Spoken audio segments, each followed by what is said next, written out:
රටේ හොරාව. අයිබෝන් සුබ සන්ධ්‍යාවක් ප්‍රාර්ථනා කරනවා ඔබ සියලු දෙනාටම.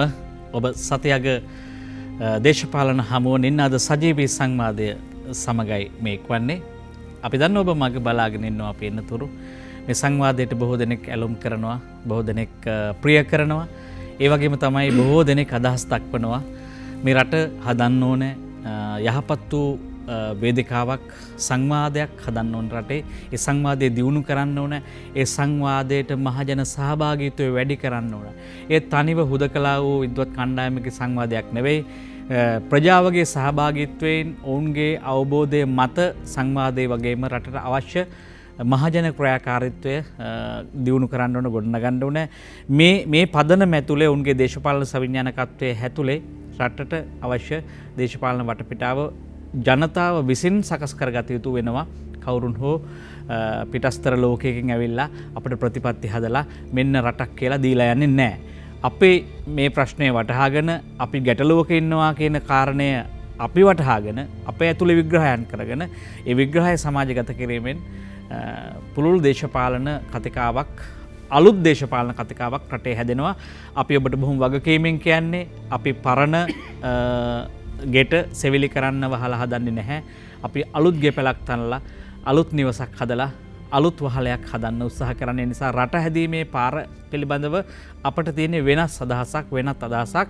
ඒ නිසාම තමයි බොහෝ ප්‍රගතිශීලී කණ්ඩායම් කීපයක් එක්ක, ඉතාම සීමිත කණ්ඩායම් කීපයක් එක්ක අපි මේ සංවාදය ආරම්භ කරන ගමන් එයින් කොටසයි අපි ජනගත කරන්න උත්සාහ කරන්නේ. කිසියම් දවසක අපි සමස්ත සංවාදය සහ ක්‍රියාකාරීත්වය ඔබට දායාද කරන්න බලාගෙන ඉන්නවා. විශේෂයෙන්ම ඔබ දන්නවා කොරෝනා වසංගතයේ කොරෝනා බීතිකාව තාම සමාජයෙන් තුරන් වෙලා නැහැ. නමුත් අපේ වාසනාවකට වගේ යම් පාලන තත්ත්වයන් යටතේ රට විවෘත වෙලා තියෙනවා, රට ඇරිලා තියෙනවා. නමුත් රට ගොඩනැගීම සම්බන්ධව විවිධ කතා බහ තියෙනවා. රට ගොඩනගන්න ඕන කොහෙටද, රට ගෙනියන්න ඕන කොතෙන්ටද කියන කාරණේ සම්බන්ධව අපිට මේ වෙලාවේ සංවාදයක් අවශ්‍යයි. හැමෝම දැනගත යුතුයි රට කොතනද තියෙන්නේ, කොතෙන්ටද යා යුත්තේ කියලා. එතකොට මේ ආදී කරුණු සැලකිල්ලට ගනිමින් අපි හිතුවා අපේ සංවාදය ඇතුලේ දැන් කොරෝනාවෙන් පසු රටට පාර වරද්දයිද? දැන් ඔබ හොඳාකාරවම දන්නවා අපි ගමනක් යනකොට අපිට හැරෙන්න තියෙන තැනින් අපි හැරුණේ නැත්නම් මුළුමනින්ම අපේ ගමනේ අපි යන ගමන දිශාව සහ අපේ ගමනේ අරමුණු වෙනස් වෙනවා. ඒ නිසා නිසි තැනින් රට හරවන්න අපි දැනගෙන ඉන්න ඕනේ. හැබැයි හරවන තැන දැනගෙන ඉන්න ඕනේ අපි.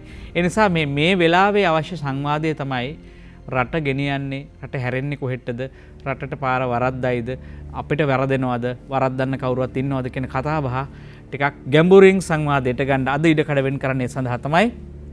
එනිසා අපි ආරාධනා කරා දේශහිතයිෂී ජාතික ව්‍යාපාරයේ ප්‍රධාන ලේකම් වෛද්‍ය වසන්ත බණ්ඩාර මහත්මයාටත්, ඒ වගේම මව්බිම ලංකා පදනමේ අධ්‍යක්ෂ වෛද්‍ය සුමිත් වන්නච්චි මහත්මයාට බොහොම ආදරෙන් ආරාධනා කරා. අයිබෝන් කියලා පිළිගන්නවා දෙදෙනාම. අපි දැන් බොහෝ දෙනෙක් බලාගෙන ඉන්නවා රට පිළිබඳව. මම කැමතියි ටිකක් ප්‍රවිෂ්ටයක් හැට ගන්න. දැන් මේ රට අලුත් කරන්න ඕන කියලා හැමෝම මහන්සි වෙනවනේ. දැන් අපි බැලුවා, අපි දුටුවා හැම තැනම පක්ෂ විපක්ෂ සහ වෙනත් කණ්ඩායම් සංවිධාන පවා දැන් කියන්න පටන් ගන්න තියෙනවා අපි යලි නැගිටින්න ඕනේ, අවදි වෙන්න ඕනේ, මේක කාලය ඇවිල්ලා තියෙනවා. හැබැයි මේ සම්බන්ධව තියෙන ඒ කතාබහවල මහා පොදු සාධකයේ හැටියට අපි සැලකුවොත් කිසියම් රටක් පිළිබඳ අදහසක් එහෙම දැන් මේ සංවාද ඇතුලේ තියෙනවද? මේ රට තිබුණේ කොතනද, ගෙන යන්න ඕන කොතනද කියලා අදහසක් තියෙනවද? මම හිතා එතන කතා කරලා අපි අපේ ඍජුව මාතෘකාවට එමු කියලා මම යෝජනා කරනවා. වෛද්‍ය වසන්ත බණ්ඩාර මහතා ඔබෙන් අපි ආරම්භය බලාපොරොත්තු වෙනවා. ඔව් ගමගේ මන්තුමා, දැන් අපි මේ වෙලාවේ බරපතල අභියෝගයක් තියෙනවා. ඒක සුළුපටු අභියෝගයක් නෙවෙයි. හැබැයි ඒ වගේම ඊටාම සුබවාදී කරුණක් තියෙනවා. මහජනයාගේ අපේක්ෂාවකුත් තියෙනවා. අපිට අවස්ථාවක් තිබෙනවා. එතකොට දැන් අපි මෙවැනි අවස්ථාවල අපි පසු කරගෙන ආපු මේ අවස්ථාවන් බැලුවොත් එහෙම දැන් සුනාමියෙන් පස්සේ සමාජයේ ලොකු කතාබහක් ඇති වුණා. බොහෝ දේවල් වෙනස් කරගත යුතුයි කියන සංවාදයක් මතු වුණා. හැබැයි අපිට ඒ අවස්ථාව මගහැරුණා. ඒතර යුද්ධ ජයග්‍රහණයෙන් පස්සෙත් එවැනිම සංවාදයක් මතු වුණා. හැබැයි ඒකෙදිත් තිබුණේ යුද්ධයේ කාලේ කරන්න බැරි වෙච්ච දේවල් නැවත කරන්නේ කොහොමද කියලා. අතපසු වෙච්ච දේවල් විඳින්න බැරි වෙච්ච සැප සම්පත් හරි අත්පත් කරගන්න බැරි වෙච්ච දේවල් නැවත අත්පත් කරගන්නේ කොහොමද කියලා. يعني පරණ ජීවිතේම නැවත අලුත් කරගන්නේ කොහොමද කියන අපේක්ෂා තමයි මිනිසුන්ගේ හදවත් වල තිබුණේ. හැබැයි මෙවර ඊටාම සුබවාදී දෙයක් තියෙනවා. මෙතන මේ සංවාදයේ ඇතුලේ අපිට එදිනෙදා අසන්නට දකින්න ලැබෙන බස් එකේ කෝච්චියේ සහ හිතවතුන් දුරකථනයෙන් ඇමතපුවම අපිට පේනවා සමාජයේ තියෙනවා ලොකු ඌමනාවක්. මෙහෙමනම් අපට යන්න බැරි වෙයි. අපි වෙනස් වෙන්න වෙනවා. රටක් වෙනස් වෙන්න ඕන, පුද්ගලයන් ලෙසත් අපිත් වෙනස් වෙන්න ඕන. අපේ පරිභෝජන රටාව හිතන විදිය වෙනස් වෙන්න ඕන කියන සංවාදයක් සමාජ අභ්‍යන්තරයේ තියෙනවා. ඒක එළියට පේනවද නැද්ද කියන එක එහෙම නැහැ කියලා කෙනෙකුට කියන්න පුළුවන්. නමුත් අපිට සමාජයේ මිනිස්සු ඇසුරු කරන මිනිස්සු හැටියට එහෙම සංවාදයක් තියෙනවා.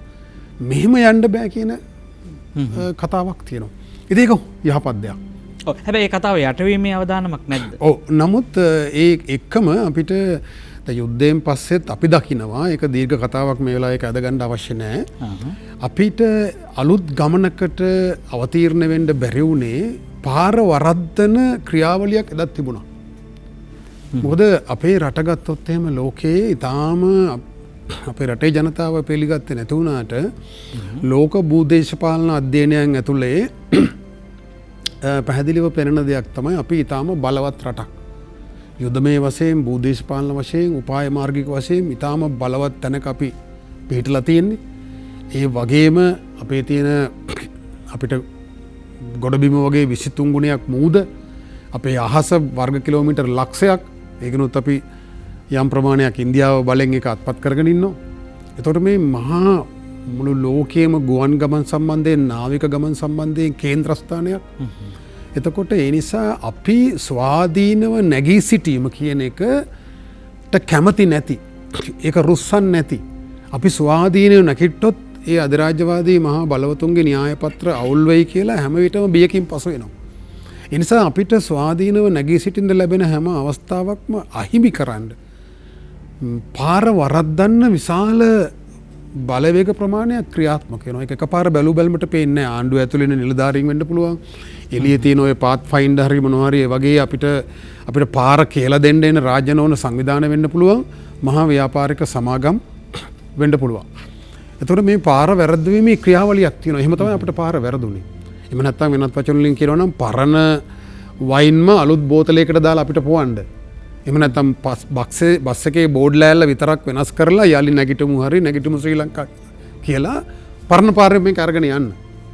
එහෙම මා කියන්නේ පාලකයන් හරි මේ වර්තමාන ආණ්ඩුව එහෙම දැනුවත්ව එහෙම වැරදි පාරක මේක ඇර යන්න හදනවා කියන එක නෙමෙයි මම කියන්නේ. මේ ආණ්ඩුවටත් පාර වරද්දන්න යම් බලවේග ක්‍රියාත්මක වෙනවා කියන සැකයට එහා යන ඉඟි පහළ වෙලා තියෙනවා කියලා සාක්ෂි ප්‍රමාණයක් තියෙනවා. පටලවන්න දේවල් ප්‍රමාණයක් තියෙනවා. මේ පාත් ෆයින්ඩර් වගේ සංවිධාන දැනටමත් මේ අලුත් පාර හොයාගන්නේ කොහොමද නැගිටින මාවත මොකක්ද කියලා පරණ උත්තරේම අලුත් විදියකට දෙන්න ගන්න උත්සාහයක් තියෙනවා. ඒක අධ්‍යයනය කරාම පේනවා මේ අසාර්ථක වෙච්ච නව ලිබරල් උපාය මාර්ගික ප්‍රවේශයම වෙනත් විදියට පින්තාරු කරලා අපිට පොවන්න හදන තත්ත්වයක් තියෙනවා. ඔව් සුමිත් මහත්මයා අපි ඊළඟ වටේදී කතා කරමු උත්පත්තික දැන් පාර වරද්දයිද කියන කාරණේ ඇතුළෙම අපිට තව ප්‍රශ්නයක් මතුවෙනවා. එතකොට අපි හරි පාරේනේ ගිහිල්ලා තියෙන්නේ කියලා. දැන් කොරෝනාවෙන් පස්සේ මේ වසංගතයෙන් පස්සේද වරදින්නේ අපිට.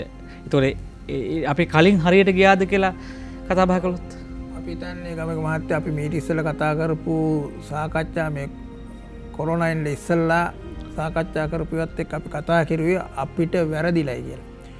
ඒ කියන්නේ අපිට නැවත අපි මේ හොඳට ඉඳලා අපි වැටිලා මේ කොරෝනා නිසා වැටිච්ච රටක් නෙමෙයි. අපි විශාල ණයබරින් තියෙන රටක්. කන බොන දේත් පිට රටින් ගෙනල්ලා කාලා බිවෙන සේවා ආර්ථිකයක් විතරකට මුල් තැන දුන්නු රටක් විදිහට අපි ඇවිල්ලා හිටියේ. ඒක නිසා ඉදිරියේදී මේ කොරෝනා වසංගතය ආපු නිසා ඒක ජාත්‍යන්තර වශයෙන් තියෙන ප්‍රශ්නේ මෙහෙලත් බලපාල වෙලා අපි මේ එක කාලයකට මේක අපි එකතැන පල්ලුණෝ එතනක් විතරයි තිබිච්ච දේ. හැබැයි අපි ලෝකේ පළවෙනි ආර්ථිකයට හිමිකම් කරන්න වුවත් යම්කිසි දවසක අපි විසින් කළ යුතු දේවල් ටිකක් තියෙන අනිවාර්යයෙන් කළන්න. ඒක අපි අපේ විශේෂයෙන් අපි මෙතන කතා කරමු මීඩියා ඉස්සර කතා කරපු ආහාර සුරක්ෂිතතාවය පිළිබඳව. ඒ වගේ කතාවල් පිළිබඳව අපි තම දුර්වල තත්වයක හිටියේ.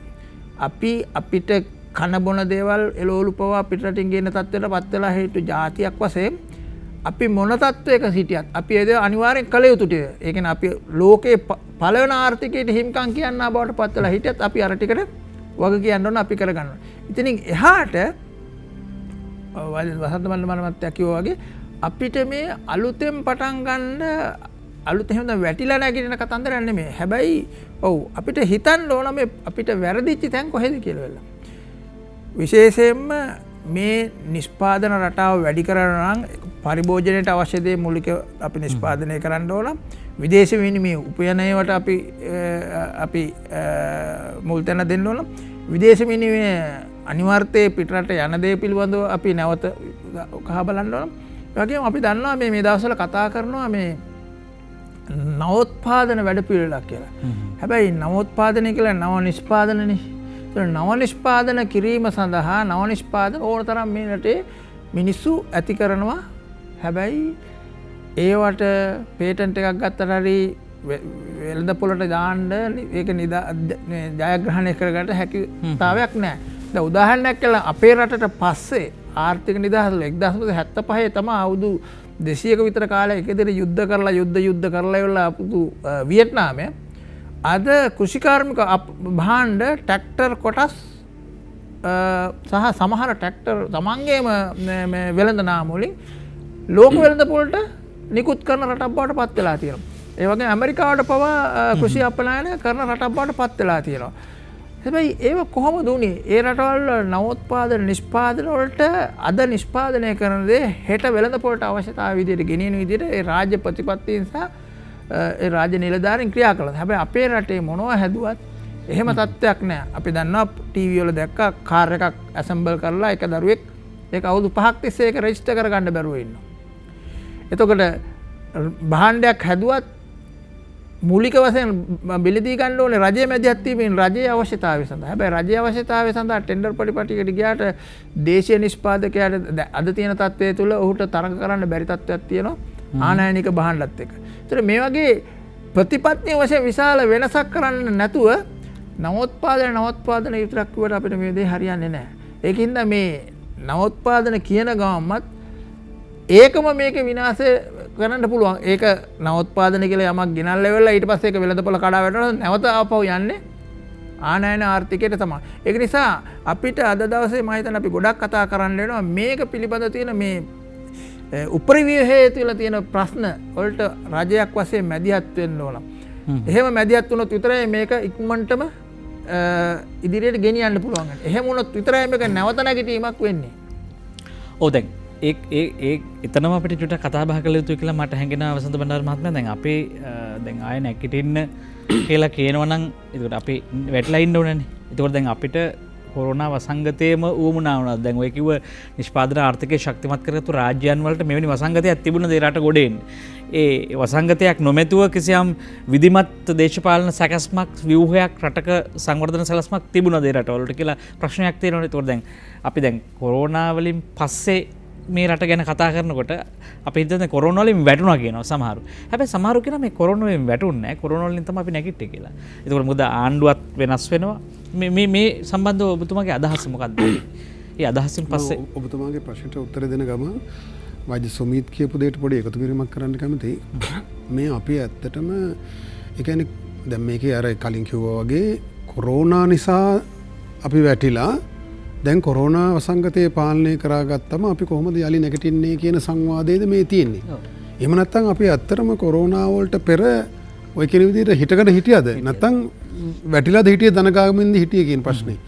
ඒතර එහෙම ඒක බේරගත්තේ නැත්නම් අපි හිටියේ කොතනද ඉන්නේ කොතනද කියලා අපිට හිතාගන්න බැරි නම් යන තැන පිළිබඳව පාර වරද්දන්න ලේසි.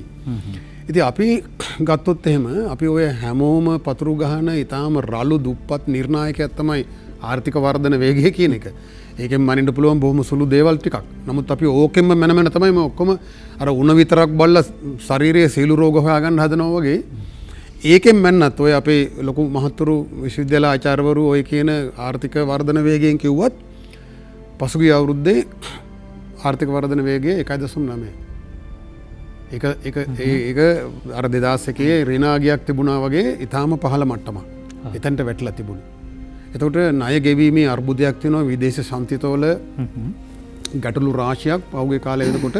ඒ කියන්නේ මේ කොරෝනා වසංගතයේ එමට පෙර තත්ත්වය ආහාර ආනයනය සම්බන්ධයෙන් සම්පූර්ණම බරපතල අර්බුදයක අපි දැන් හෙට ඉඳලා නැව්වෙන්න බැරි වුණොත් මොකද වෙන්නේ කියන ප්‍රශ්නෙට රටේ තිබුණා. වී ටික මිලදී අරගෙන වී මිල වැටෙන්න දෙන්නේ නැතුව ඒ වෙළඳපොළ පවත්වාගෙන යන්න තරමටවත් යාන්ත්‍රණයක් නැහැ.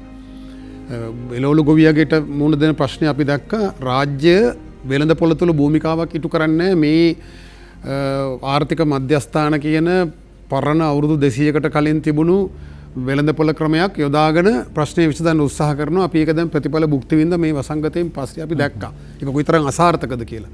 එතකොට වෙළඳපොළ තුල තියෙන රාජ්‍ය මැදිහත් වීම ඉතාම අවම මට්ටමක තිබුණේ පහුගිය කාලේ පුරාම. ඒක අපි මේකදී අත්දැක්කා. ඒ මැදිහත් වීමෙන් නැගිටින්න බෑ කියලා. ඒක අල්ලගෙන නැගිටින්න බෑ. ඊළඟට ණය බර සම්බන්ධයෙන් ගත්තම ඊළඟට රාජ්‍ය ආයතන පද්ධතිය බිඳ වැටීම. ඒකට පහුගිය කාලේ යහපාලන ආණ්ඩුව කාලේ අර රාජ්‍ය නිලධාරියන් බියවද්දලා අල්ලස් කොමිසමට අරන් ගිහිල්ලා නඩු දාලා අරවම කරලා තීන්දුව ගන්න නැති තත්ත්වයකට වුන් අකර්මණය කරලා තිබුණා. ඒකත් එක සාධකයක්. එකෙන් අදහස් වෙන්නේ නැහැ ඊට පෙර මේ රාජ්‍ය සේවය හෘද සාක්ෂියට එකගව ඉතාම ශක්තිමත්ව ක්‍රියාත්මක වෙච්ච රාජ්‍ය සේවයක් කියලා. ඉන්දියාවත් එක්ක ගැලුවොත් අපි ඉතාම පිටිපස්සෙන් ඉන්නේ. ඉතාම දුප්පත් තැනක අපි ඉන්නේ ඉන්දියාවේ රාජ්‍ය සේවයයි අපේ රාජ්‍ය සේවයයි ගත්තොත්.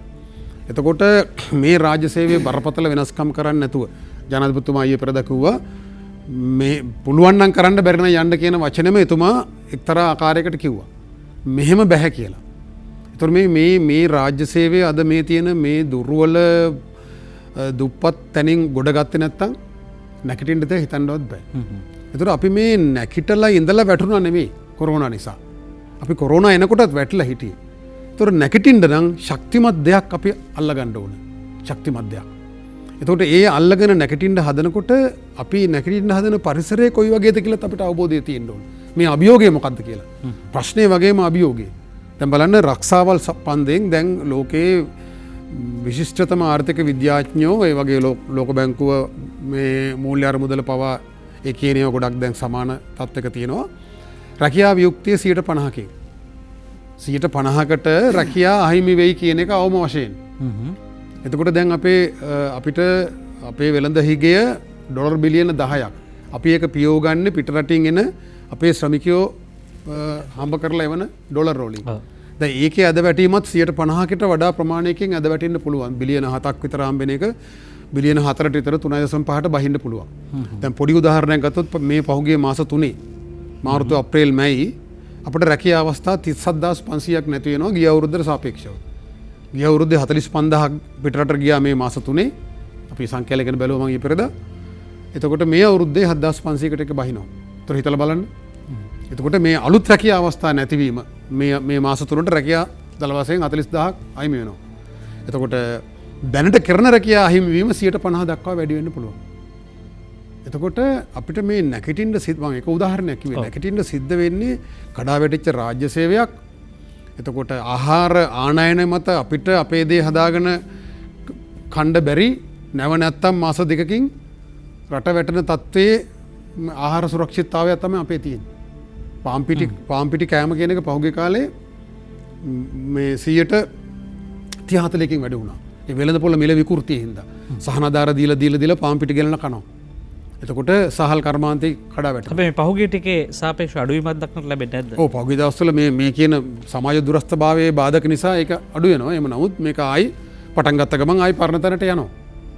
එතකොට ඒව සිදු වෙන්නේ වෙළඳ පොලේ තියෙන මිල විකෘතිය නිසා. ඒ මිල විකෘතිය ඇති වෙන්නේ මහා සමාගම් වලට බදු සහන දෙනවා දිගින් දිගටම. එතකොට ඒ ක්‍රියාවලිය ඇතුලේ දේශීය ආහාර නිෂ්පාදනය ඉහළට ගේන්න බෑ.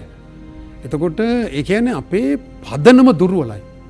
ෆවුන්ඩේෂන් එක ගෙදරක අත්‍යවාරම ශක්තිමත් නැත්තම් කොච්චර බිත්ති බඳින්න හැදුවත් ඒවා කඩා වැටෙනවා ඒවා හෙල වෙනවා. පහුගිය කාලේ පුරාම අපි කරේ මෙන්න මේ පදනම ශක්තිමත් කරගන්න නැතුව අත්‍යවාරම ශක්තිමත් කරගන්න නැතුව ගේ හදන්න ගත්ත උත්සාහය. හරි ඒක අසාර්ථක වෙනවා. හැමදාම අපි මන්ත්‍රය වගේ දේශනා කරනවා මොනවද විදේශ ආයෝජන. මේවා ගැන කතා කරන අයට ලැජ්ජාවක් නැතිකමයි තියෙන ප්‍රශ්නේ. දැන් විදේශ ආයෝජන මැලේසියාව තායිලන්තය වගේ රටක් ගත්තොත් එහෙම අවුරුද්දකට ඇමරිකන් ඩොලර් බිලියන 20කවත් ආයෝජනය වෙනවා අවම වශයෙන්. අපේ 1 බිලියනයක් ගෙනාවේ නැහැ මේ පහුගිය කාලය තුල. මිලියන 800යි මිලියන 750යි වගේ ආයෝජන. හැබැයි එළුවගේ මොකක් දෙක පස්සේ යනවා වගේ ඒක පස්සේ ගිහිල්ලා ගොඩ යන්න පුළුවන් කියලා කතා කරනවා. දැනුත් කතා කරනවා. නැවත නැගිටින්නත් මේ අහවල් දේ විදේශ ආයෝජන. විදේශ ආයෝජන එන එක මේ තිබුණු මිලියන 800 තවත් අඩු වෙනවා මිසක් ඒක වැඩි වෙන්නේ නැහැ මේ ඉදිරි අවුරුදු දෙක තුනක කාලයකට. එතකොට ඒක පස්සේ එළුවගේ එක වැටෙනකන් යනවා වගේ ගමන ඉක්මන් කරයි කියලා ඒක වැටෙන්නේ නැහැ. ඒක දිහා බලන් ඉන්න එක හොඳට ඇහැ ගහන් හිටියා කියලා ඒත් වැටෙන්නේ නැහැ. එතකොට දැන් මේ පරණ දේම නැවත කරන්න හැදුවට රැකියා අවස්ථා විදේශ රැකියා අවස්ථා නැති වෙලා ආදායම් වැටෙනවා. එතකොට පදනමකුත් නැහැ. නැගිටින්න වෙන්නේ ඊටාම අමාරු පරිසරයක් ඇතුලේ. ඒ නිසා බරපතල විදියට නැවත අපි හිතන්න ඕන මෙන්න මේ පදනම ශක්තිමත් කරගන්න ඕන. අපි වලකට වැටලා ඉද්දි නැගිටින්න නම් කඹේ ශක්තිමත් වෙන්න ඕන. කඹේ ශක්තිමත් වෙලා විතරක් මදි. කඹේ ගැට ගහලා තියෙන්න ඕන ශක්තිමත් කණුවක එහෙම නැත්නම් කහක. කඹේ ශක්තිමත් වුණත් ගැටේ ලිහුණොත් හරි ගැට ගහපු තන කැඩුණොත් ආයි වලට වැටෙනවා. ඒ නිසා වලෙන් නැගිටින්න තියෙන පූර්ව කොන්දේසිය තමයි කඹේ ශක්තිමත් තැනක මේක ගැට ගහනවාද කියන එක. ඉතින් ඒ නිසා මේ මූල ධර්ම වලට යන්න වෙනවා දැන් අපිට. අපේ ආහාර සුරක්ෂිතතාවය ග්‍රාමීය ආර්ථිකයේ රටේ බහුතරයක් ජනතාවට ආර්ථික ඉඩපස්ථා ලැබෙන ක්‍රියාවලියකට යොමු වෙන්නේ නැතුව මේ නගර ආශ්‍රිතව යටිතල පහසුකම් වර්ධනය කරලා ආයෙත් සංචාරක කර්මාන්තයේ ගෙන්න ගන්න පුළුවන් කියලා සංචාරක කර්මාන්තයේ හිමීට නැගිටි. හැබැයි ඒකට තව අවුරුදු දෙක තුනක් යනවා. එතකොට ඒක ඔස්සේම පස්සේ එලෝගෙන ගියාට අපිට අවශ්‍ය ප්‍රතිඵල ලැබෙන්නේ නැහැ. අනික දේශපාලන ස්ථාවරත්වය. දේශපාලන ස්ථාවරත්වය රැකගන්න පුළුවන් වෙන්නේ රටේ බහුතරයක් ජනතාවට ආර්ථික ඉඩපස්ථා නිර්මාණය කරන ප්‍රතිපත්ති උපාය මාර්ග අපි තේරුවොත්. දැන් අපි ඉන්න තැන ගත්තොත් ඊටම උදාහරණයක් ගත්ත දැන් සුළු ලෝකයේ ජල ජාතික නිෂ්පාදනයෙන් 40%ක් 50ක් ඉන්දියාව ගත්තත් ජපානය ගත්තත් කොරියාව ගත්තත් දායක වෙන්නේ කුඩා සහ මධ්‍යම පරිමාණ කර්මාන්ත. හැබැයි ලංකාවේ කීයද ඔබතුමා හිතන්නේ? 20%යි. ලංකාවේ කුඩා හා මධ්‍යම පරිමාණ කර්මාන්තවල දායකත්වයේ 20%යි. දැනටමත් අපි කුඩා හා මධ්‍යම පරිමාණ කර්මාන්තකරුවන්ගේ ගෙල මිරිකලා කකුල් මාට්ටු දාලා බිම වට්ටලා තියෙනවා.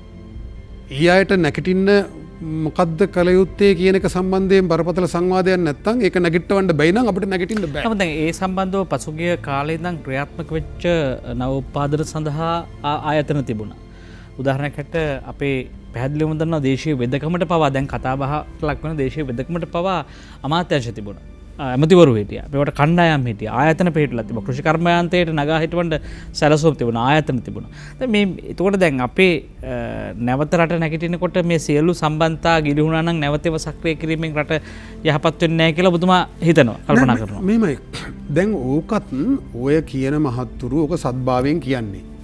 එක නවෝත්පාදන වල වටනාකම සදාකාලික වටනාකම මේක නැකටින්ට හදන කොටත් ඒක තියෙනවා ඊට පස්සෙත් තියෙනවා.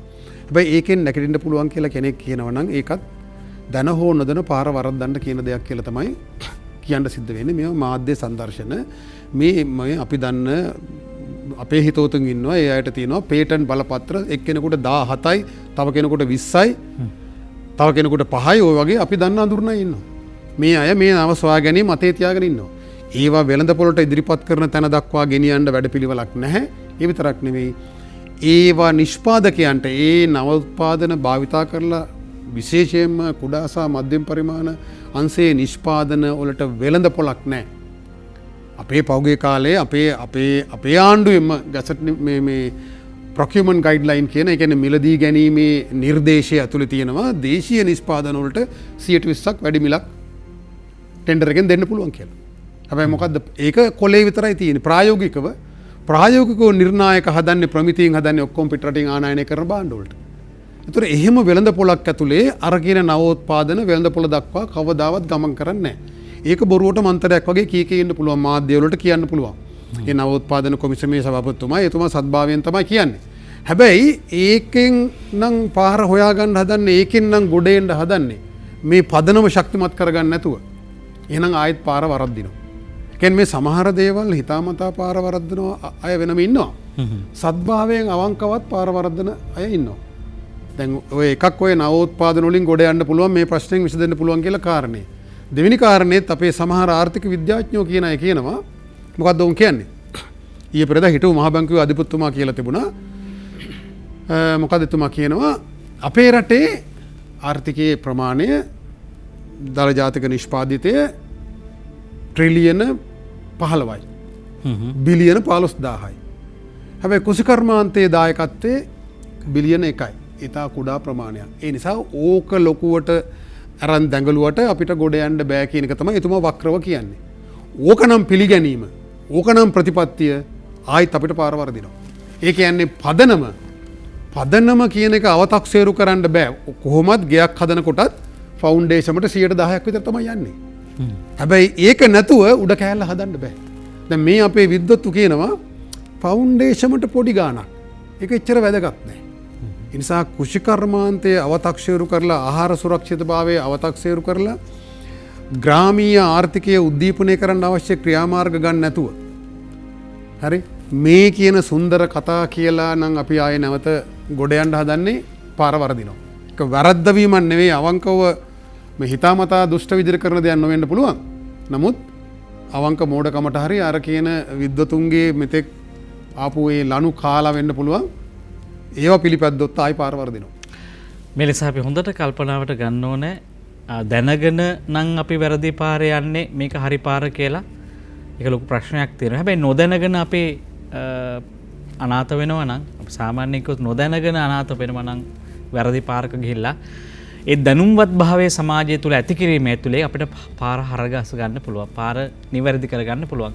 ප්‍රශ්නේ තියෙන්නේ මේ විවිධ කණ්ඩායම් ඉන්න පුළුවන් දැනගෙන අපිව වෙනත් පාරක එක්ක යන්න පුළුවන් ඒ අයගේ වාසිතකා සාමාන්‍ය ජනතාව හැටියට ජනතාවගේ පාර්ශවයෙන් කල්පනා කළොත් අපේ සේවකයා ජනතාව අපි නිරන්තරව ඔබ සඳහා පෙනෙන්නේ ඔබගේ ප්‍රශ්නය වෙනුවෙන් පෙනෙන්නේ අපි ඉදිරියේ බලමු කොහොමද ඇත්තටම මේ රටේ නිෂ්පාදනය කේන්ද්‍ර කරගත්තු ග්‍රාමීය නිෂ්පාදන කේන්ද්‍ර කරගත්තු ආර්ථිකයක් හදන්න රට සූදානම් වෙලා ඉන්නවද එහෙම සූදානමක් එහෙම හැරවුමකට අපි සූදානම්ද මේ සම්බන්ධව කියන කතා බොහොමයක් තියෙනවා එළියේ කියන කතා බොහොමයක් තියෙනවා දේශපාලන වේදිකාව දැන් අය අවදි වෙලා තියෙනවා දේශපාලඥයන් දැන් අය කොරෝනා වලින් වසංගතයෙන් පස්සේ කරලියට ඇවිල්ලා තියෙනවා ප්‍රජාතන්ත්‍රවාදයේ පිළිබඳව බොහෝ කතා කයිවාරු ගහන්න පටන් ගන්න තියෙනවා මේවා නම් ආය අපි අතෙන්ට නම් යන්නේ අපිට තිබුණු අවසාන හීනයත් බොඳ වෙලා යන්න පුළුවන් ඒ නිසා කොරෝනාවෙන් පසු රටට පාර වරද්දයිද කියන මාතෘකාවයි අපි අද දවසේ කතා බහ කරමින් ඉන්නේ අපිට අවසර දෙන්න කෙටි විරාමයකට යන්න රැඳී සිටින්න අපසම.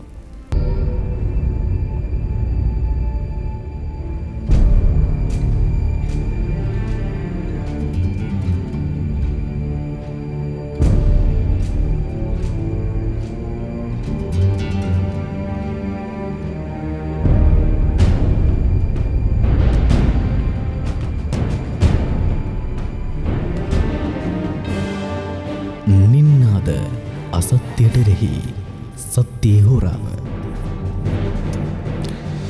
ඔබ නැවතත් නින්නාද සජීවී සංවාදයේ සමගයි මේ එක්වන්නේ අපේ කතා බහ කරමින් ඉන්නේ කොරෝනාවෙන් පසු රටට පාර වරද්දයිද කියන මාතෘකාව ඔස්සේ දැන් මේ පිළිබඳව හිතන්න කාලය ඇවිල්ලා දැන් ඔබට ටිකක් මානසික නිදහසක් ඇවිල්ලා ඇති COVID-19 ඇඳිරි නීතිය නිරෝධායන ඇඳිරි නීතිය කිසියම් තත්වයක ලිහිල් වෙනවා සතියන්තය ආය හිර වෙනවා ආය ලිහිල් වෙනවා මේ තත්වයේ මෙහෙම ගිහිල්ලා ආපහු සමාජය නිදහස්ම කරලා දාන දවසක් එනවා හැබැයි නිදහස්ම කරලා දාන දවසට අපි ගිහිල්ලා පරණ ජීවිතේමද පදිංචි වෙන්නේ අපි පදිංචි වෙන තැන හරි වැදගත් ඔබත් මමත් හිතන පතන සහ ක්‍රියා කරන විදිය හෙට දවසේ සමස්ත රටට බලපානවා. ඒකට අපේ මනෝභාවයන් සහ ඒ හැසිරීම නම් අපි ආපහු මේ නඩත්තු කරන්න උත්සාහ කරන්නේ අපි හිටපු තැන පිළිබඳව අපි කතා බහ කරමින් හිටියේ හිටපු තැන පිළිබඳව කාගවත් ප්‍රසාදයක් නැහැ.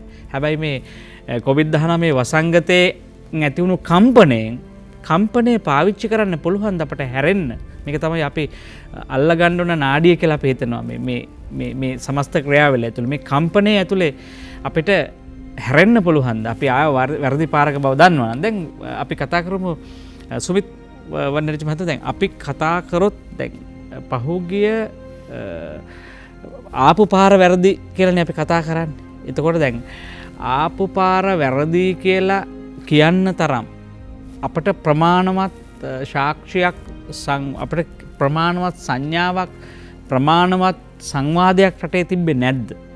එහෙම නැත්නම් ඒ සංවාදයේ හිතාමතා දුර්වල කරාද? නැත්නම් හිතාමතා ඒක අඩපණ කළාද? සංවාදයක් තිබ්බා. ඒවා හිතාමතා කඩාකප්පල් කෙරුවට වැඩිය මම හිතන්නේ ඒකට ඒතැන්ට තැනට දුන්නු බර එහෙම දුන්නේ නැහැ. ඒ වගේම මේ ආර්ථිකය දැන් මේ පාරවල් වරද්දන මිනිස්සු සහ අපි විතරයි පාර දන්නේ කියලා වරද්ද පාර යන මිනිස්සු මේ වටේට ඉඳගෙන මේ කරන තමන්ගේ මේ අර්ථයෙන් ධර්මයෙන් කරන දේශනාව තුළ මම කැමතියි තව ටිකක් ඒකේ ගැඹුරට යන්න. දැන් කවුද එහෙම කියන්නේ? දැන් අපි ඍජුව කතා කරමු. බොහොම අවංකයි කියලා අපි නිතරම කියනවා. අපි සහ එඩිතරයි. අපිට කිසි ප්‍රශ්නයක් නැහැ. අපි බොහොම විවෘතව කියන්න අවශ්‍යයි. දැන් එහෙම හිටියනම් කවුද ඒ කණ්ඩායම? ඇත්තටම ගත්තාම අපි කැමති ඒක ඔබෙන් විමසන්න. ඒ වගකීම ඔබ ගන්න. ඔව් දැන් අපි පහුගිය කාලේ ගත්තොත් අපි දැක්ක ඇමතිවරු හිටියා, උපදේශකයෝ හිටියා. දැන් කතා කරලා කිව්වේ සමහරට මේ වී ගොවිතැන පාඩුයි. ඊට වැඩි ඉන්දියාවෙන් ගේන්න එක රටලූරු මෙහෙම වවන එක පාඩුයි. ඒක ඉන්දියාවෙන් ගේන්න පුළුවන්. ඒක මේ ඒ අපරාධ වියදමක්. එහෙම කිව්ව ඇමතිවරු වෙළඳ ඇමතිවරු හිටියා මේ රටේ. නේ? ඒ වගේම උපදේශකයොත් ඒ පිටිපස්සෙන් ඉඳලා කතා කරලා කිව්වේ කුෂිකර්ම ඇමතුරු හිටියා. කුෂිකර්ම ඇමතුරුත් කතා කරලා කිව්වා වී ගොවිතැන කරලා වැඩක් නැහැ. කින්ද වතුර නමත්තන්න ඕන වී ගොවිතැන 125 ගේ අඩු කරන්න ඕන කියලා කුෂිකර්ම ඇමතුරු හිටියා.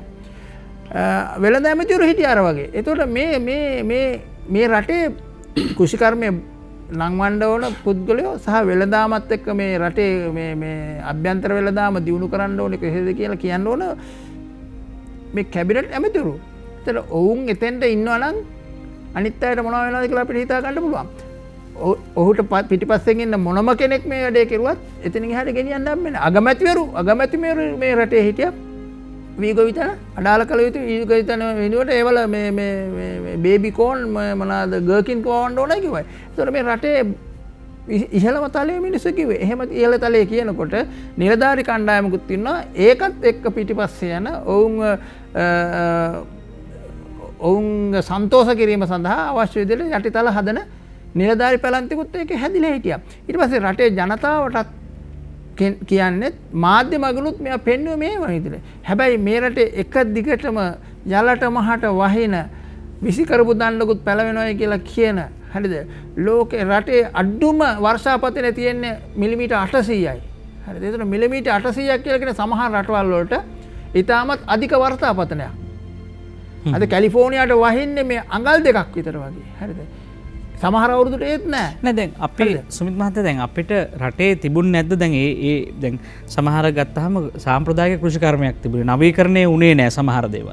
ඒකෝට දැන් අද පේනවා දැන් සමහර ආයතන ටිකක් අලුතින් ක්‍රමෝපාය පාවිච්චි කරන අය මේ ඇඳිරි නීති තත්ත්වයන් යටතේ උනත් වැඩ කරන්න පුළුවන්. ඒ කියන්නේ නව ක්‍රමෝපාය කෘෂිකර්මයට හෝ කර්මාන්ත වලට හඳුනාගෙන තිබුණාද? දැන් ඒක අඩුව නෙවෙයිද තිබුණේ? හොඳ ප්‍රවේශකට ඔබතුමා ආවේ. එහෙම කාලයක් තිබුණා මේ රටේ. මේ රටේ කෘෂිකර්මය වැඩි දියුණු කිරීම සඳහා ෆාම් මෙකනයිසේෂන් FMRC කියලා ආයතනයක් තිබ්බා. ඒ වගේම පෝස්ට් හාවස්ට් ටෙක්නොලොජි කියලා වෙනම ආයතනයක් තිබුණා මේ පසු අස්කසුන් තාක්ෂණය ගැන. ඒතර අපිට තිබෙන ප්‍රශ්නය තමයි පසු අස්කසුන් තාක්ෂණයේදී අපේ අධික තියෙන නිෂ්පාදනයක් ආපු වෙලාවට ඒවා ඉදිරියේ භාවිතාව සඳහා කොහෙද කල් තබා ගන්න. ඒවල ගුණාත්මක භාවය වැඩි කරන්න කියලා. ඊට පස්සේ ෆාම් මෙකනයිසේෂන් මේ ගොවිපළ යාන්ත්‍රිකකරණය කිරීම සඳහා වෙනම ආයතන තිබ්බා. හැබැයි මම දන්නේ අද ඒ ආයතන වලට පත් වෙලා ඉන්න පුද්ගලයෝ ඒ ආයතන වල මූලික સિદ્ધාන්තය වශයෙන් ඇයි එහෙම ආයතන ගොඩ නැගුවේ කියන එක අද ඉන්නේ නිලධාරියවත් දන්නේ නැතුව ඇති. ඔහේ තවත් රැස්කියාවක් පමණයි. හැබැයි මේවල ඉස්සර අද මේ රටේ වීඩර් හැදුවා. මේ රටේ සීඩර්ස් හැදුවා. මේ රටේ ගොයම් පැල හිටෝනෝ හැදුවා. අද කොහෙද තියෙන්නේ? අද පිටරටින් එන මේ රටේ ගොයම් ත්‍රෙෂින් මැෂින් මේ ගොයම් පාගන මැෂින් හැදුවා. අද කොහෙද ඒවා තියෙන්නේ? අද ඔක්කොම භූතය හරි මොකක් හරි පිටරටින් ගේන එකක් විතරයි මෙහෙ තියෙන්නේ. ඒතකොට මෙහෙම තිබිච්ච එක තමයි දැන් ආපස්සට ගිහිල්ලා තියෙන්නේ. අද කොහෙවත් අපිට දකින්න තියෙනද ගොයම් පැල හිටවනවා. පේලියට පැල හිටවනවා.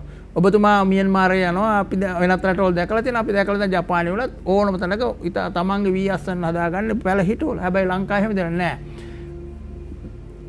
රසායන ද්‍රව්‍ය විකුණන කොම්පැනිකාරය ඇවිල්ලා කියන විදිහට තනකොළ අද අපි මරන්නේ වහදාන්නේ පොළොවට. හැබැයි ඒක අඩු කරගන්න වීඩිසයිඩ්ස් අඩුවෙන් ගහන්න අපි ක්‍රමවේදය තිබිච්චව අපි අමතක කරලා දාලා තියෙනවා. එම මැෂින් හදපු කෙනෙක් නැහැ.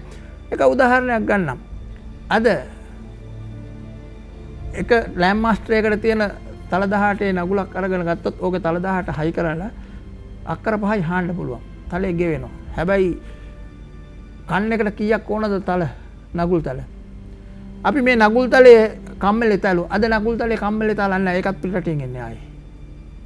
ඒතර මෙහෙම තිබිච්ච එකක් තමයි අද නැති වෙලා තියෙන්නේ. එහෙමනම් නැවත පටන් ගන්න ඉස්සෙල්ලා ඔබතුමා කිව්වා වගේ තිබිච්ච දේ නැති වෙච්ච එක ගැන හිතා ගන්න ඕන. මේ කර කර හිටපු දේ. දැන් මේ දෑකත්තක් මෙහි තලන එකක් නැහැ. හැබැයි දෑකදී වැඩක් කළා නැති ප්‍රශ්නේ තියෙනවා. හැබැයි දෑකත්තත් එන්නේ චීනෙන්. ඒතර මේ තිබිච්ච දේ හැමදේම ගද්දී අපි බලද්ද ගද්දී අපිට මේ 1977න් පස්සේ මේ විවිධාංගීකරණය එහෙම නැත්නම් මේ යාන්ත්‍රීකරණය නිෂ්පාදනය වැඩි කිරීම කියන දේවල් කිසි දෙයක කුෂ්කර්මය වෙලා නැහැ. ඔව්. ඒක නිසා මේවා ගැන නැවත හිතන්න ඕන. ආයතන තියෙනවා. මෙතනින් එහාට කොහොමද යන්නේ කියලා වෙලා. ඔව්. දැන් ලහිලහියේ බොහෝ කණ්ඩායම් පාර්ලිමේන්තුව රැස් කරන්න කියනවා. නැවත මේ රැස් කරලා තියෙන තීන්දුව අරන් රට ඉස්සරහට ගෙනියන්න ඕන කියලා තියෙනවා. විශේෂඥයන්ගේ උපදෙස් සවාද අනුශාසනා ගන්න කියලා තියෙනවා. දැන් තමයි රට හදන්න කාලේ කියලා තියෙනවා. හැබැයි මේ සියලු කතා වළංගු වෙන්නේ කවදා සිටද කියලා ප්‍රශ්නයක් තියෙනවනේ. අපේ අන්තිමටම ජාතික භෞතික සැලැස්ම කියන මහා සැලැස්මකට එකතු වෙනවා. මේ ජාතික භෞතික සැලැස්ම ඉස්සරහට ගෙනියන්න හදන්නේ.